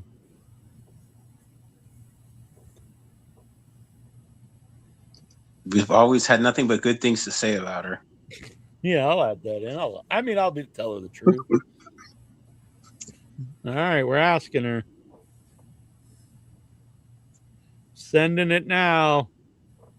I doubt she's going to get back to me, before in the next 2 minutes. But I will give Eric Bischoff said it was his idea for her to beg Hulk Hogan when the last time Hogan was there. And she got on her knees, said, "Please, Hulk, stay." And she was grabbing him by the leg. I was like, wow. Of course it was Eric Bischoff's idea. Chuck Russell died. He director of Dream Warriors, The Blob, and The Mask. That's too bad. Oh, R.I.P. Dream Warriors. That's the best Elm Street sequel. Agreed. That's by far. I hosted the panel for that in L.A., which was really cool. Before I knew you, Michael Petrelli, else maybe you could. Oh, that's cool. What convention was it at? It was the first Days of the Dead in L.A. Oh, okay. They don't do it in L.A. anymore, do they? I don't think so. It was 2011, 2012, somewhere around there, maybe 2013 at the latest. Okay, yeah, because I haven't heard about it, so they must not do them in LA anymore, I guess. I know they do them in like Chicago, right? Yeah, the original one's in Indianapolis, and they also do Chicago. I think maybe Atlanta sometimes, but they always do Indianapolis and Chicago. Okay, cool. Their home is Indianapolis. Oh, in Charlotte, I think they do a Charlotte. They actually try to do them in places that have existing ones for some reason to like battle them. But that's cool. About the TNA episode, I also can tell on Jarrett and Conrad's podcast that Jarrett doesn't like Eric Bischoff. He was saying that Eric Bischoff didn't give a shit about TNA, and Conrad was trying to get him to go further. He was like, "Well, that's your business partner, Conrad. I'm just not going to say anything." But you could tell that Jarrett doesn't like Eric Bischoff. Yeah. Which, I mean, I can't blame him. It's true. Bischoff didn't really give a shit about TNA. Agreed. He said on the documentary that TNA was a little engine that couldn't. Yeah. Maybe he was a little jealous about another company being number two. Both guys are workers and politicians, but my gut is that Jeff Jarrett is a much more honest guy than Bischoff. Yeah. I like Jared. When he got, I email with him. I like both of them too. I like both of them, but he did get mad at some other guy that was on his show that was saying that the NWO was inspired by an angle from Japan, and then he was like, "Oh, you knucklehead! It wasn't that." And then he's like, "Oh, it's just all in good fun." Then the guy hangs up. God, what a fucking idiot that guy was. I mean, he got really pissed off at this guy. But it was weird though because Bischoff said that himself in interviews. Yeah, it's been around for decades. They used to when I first got online, I used to listen to IATA with Meltzer, and he was on every day, 5 days a week, and he would have guys from WWE legends and guys from WCW and ECW. And then later WWE stopped giving them their guys, but he had Bischoff on like back in the day, and that was just like a talking point. It was just common knowledge that it was inspired by I don't know what it was, if it was New Japan or whatever, but everyone talked about it. It wasn't a secret or anything. So it's weird. Yeah, it's really weird. And years later to pretend like there's no. Yeah. All right, so I'll be back. Be back next week, but maybe before that too. So join the group, leave comments here, subscribe, share this out. If you have ideas for future roundtable episodes, let us know. I think we had some good ideas on the group. You can also email me at IYHWrestling@gmail.com. You can send me stuff to open live here on the show. Neil Jones, P.O. Box 415, Sandwich, Mass. 02563. If it's wrestling related, write IYH by my name, and then I'll know to open it here on the wrestling show. All right. Cool. Any parting words, Petrelli? I like an ECW roundtable. I think that'd be fun. 93 to 2001. Going over that, I think that'd be fun. I think we could get. I think it'd be fun if I think Chubby Dudley would actually join us for that. I think that'd be fun. Oh, that'd be cool. Yeah. Stevie, I remember his story about some girl he trained that wanted money. Yeah. We talk about these kind of things, me and him. It's hard to get guests because everyone's paid. They'll even tell you, like, yeah, let's do the show, and then like you go to do the show, it's like, oh yeah, you gotta, Venmo me $200. I'm like, what the fuck? Like, you agree? Now, all right. So we've had Boogie Man on many times, and Buff Bagwell on the past. Both of them wanted money to do the show again, but they were upfront about it. So, okay. I'm not going to do it, but at least they're upfront about it. Other people, like, yeah, let's do the show, book the show. And then, like, the day before or the day of, it's like, then they want money. Ahmed Johnson and Rugged Rod Price stands out.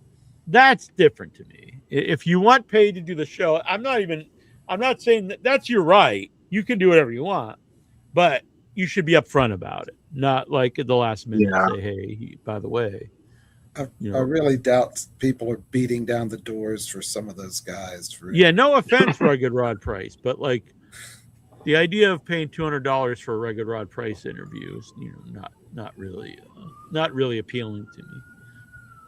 It is weird. I saw Don Marie post on Twitter to book me for an appearance or a podcast. Email this promoter. So I guess they're all charging for podcasts usually now.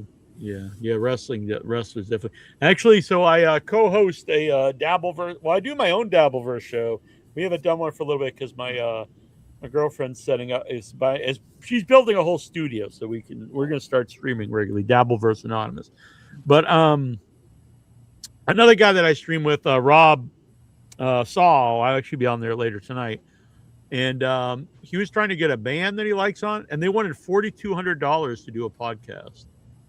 And I was like, wow, $4,200? Like, you insane. Was it a big name band or mid name? No, what band was it? The Beaches.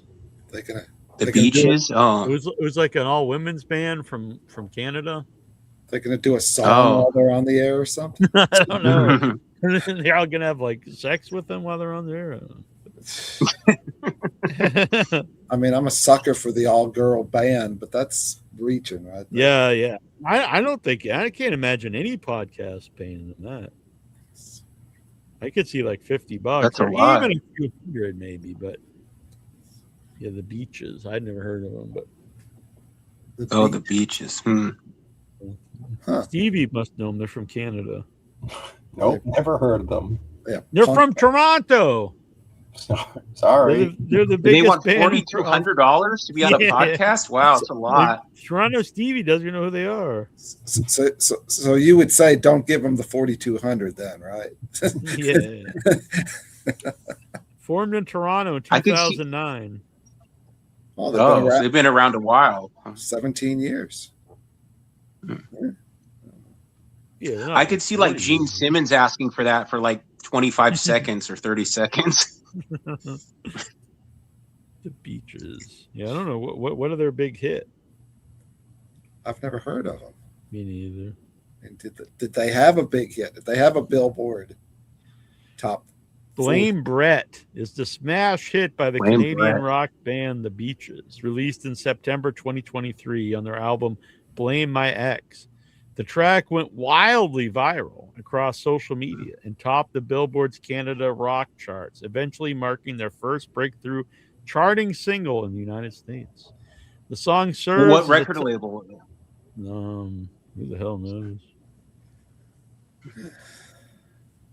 I know I can't. I'd play it, but then they'd probably want like $5,000 or something. Oh yeah, or 4,200. Yeah. The track does have 7.5 million views on YouTube. Wow. I'll look it up after the show. All right. Blame Brett. All right. Blame Brett. Is that what it's called? Maybe is it about Bret Hart? Maybe he hates them too, Bret Hart. Brett's good, Brett. Well, if it is, damn girls. Maybe they would do the show for free if they're wrestling fans. Maybe, yeah. What last words from Stevie? Then we'll get to Vic. Well, roundtable idea: wrestling movies or wrestlers in movies. I like that. Good one. Yeah, that's a good crossover for Without Your Head too. Yeah. All right. Yeah, I like that's a really good one. I like that. I like both those. Vic Schiavone. Don't have a good idea for a roundtable right now, but I like both those ideas though. All right, we'll work on those. We'll get together a roundtable panelist. I think maybe the four of us. Probably all good for all those. Okay, cool. Are you in to be a panelist on a roundtable, Petrelli? I am. I could do a report on ECW. I'd like write down 93, 94, 95. I could do a detailed report. All right, we'll start on that because we will do an ECW roundtable at some point. Okay, cool. All right. Next week on Without Your Head is our sci-fi horror night. So we're all going to dress as science fiction characters, and we're going to talk about our favorite sci-fi horror films. That's going to be fun. And we'll be back here on In Your Head talking about wrestling. Maybe Necro Butcher will be on the show. You figure that out. I'm trying to pull something up here. Not having any. That'd be cool.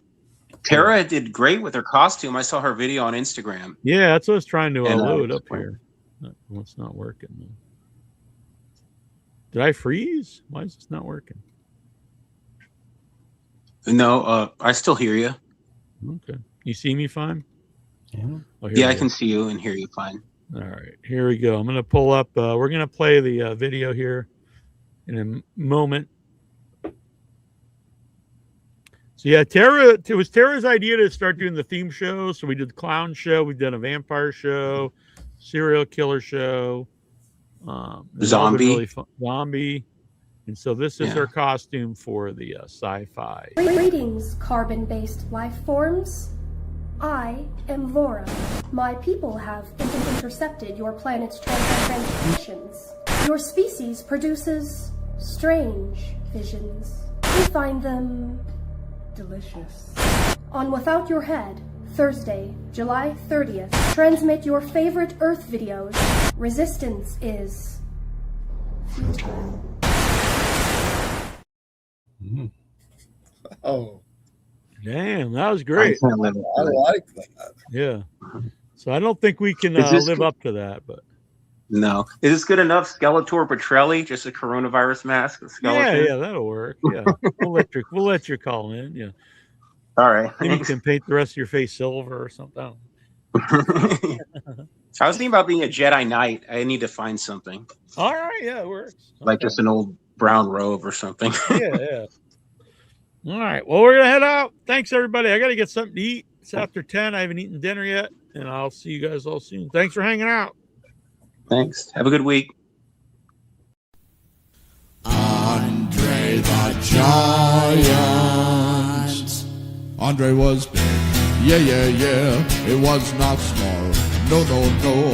Andre could drink, and he could fight. Drink. And a fight. Andre was big. Yeah. It was not small. No. Andre could drink, and he could fight. Drink. And a fight. Andre the Giant. Andre was big. Yeah. It was not small. No. Andre was great. He was not bad. A great big heart and a great big man. Andre was big. Yeah. It was not small. No. Andre could drink, and he could fight. Drink. And a fight. Andre the Giant. From Grenoble, France.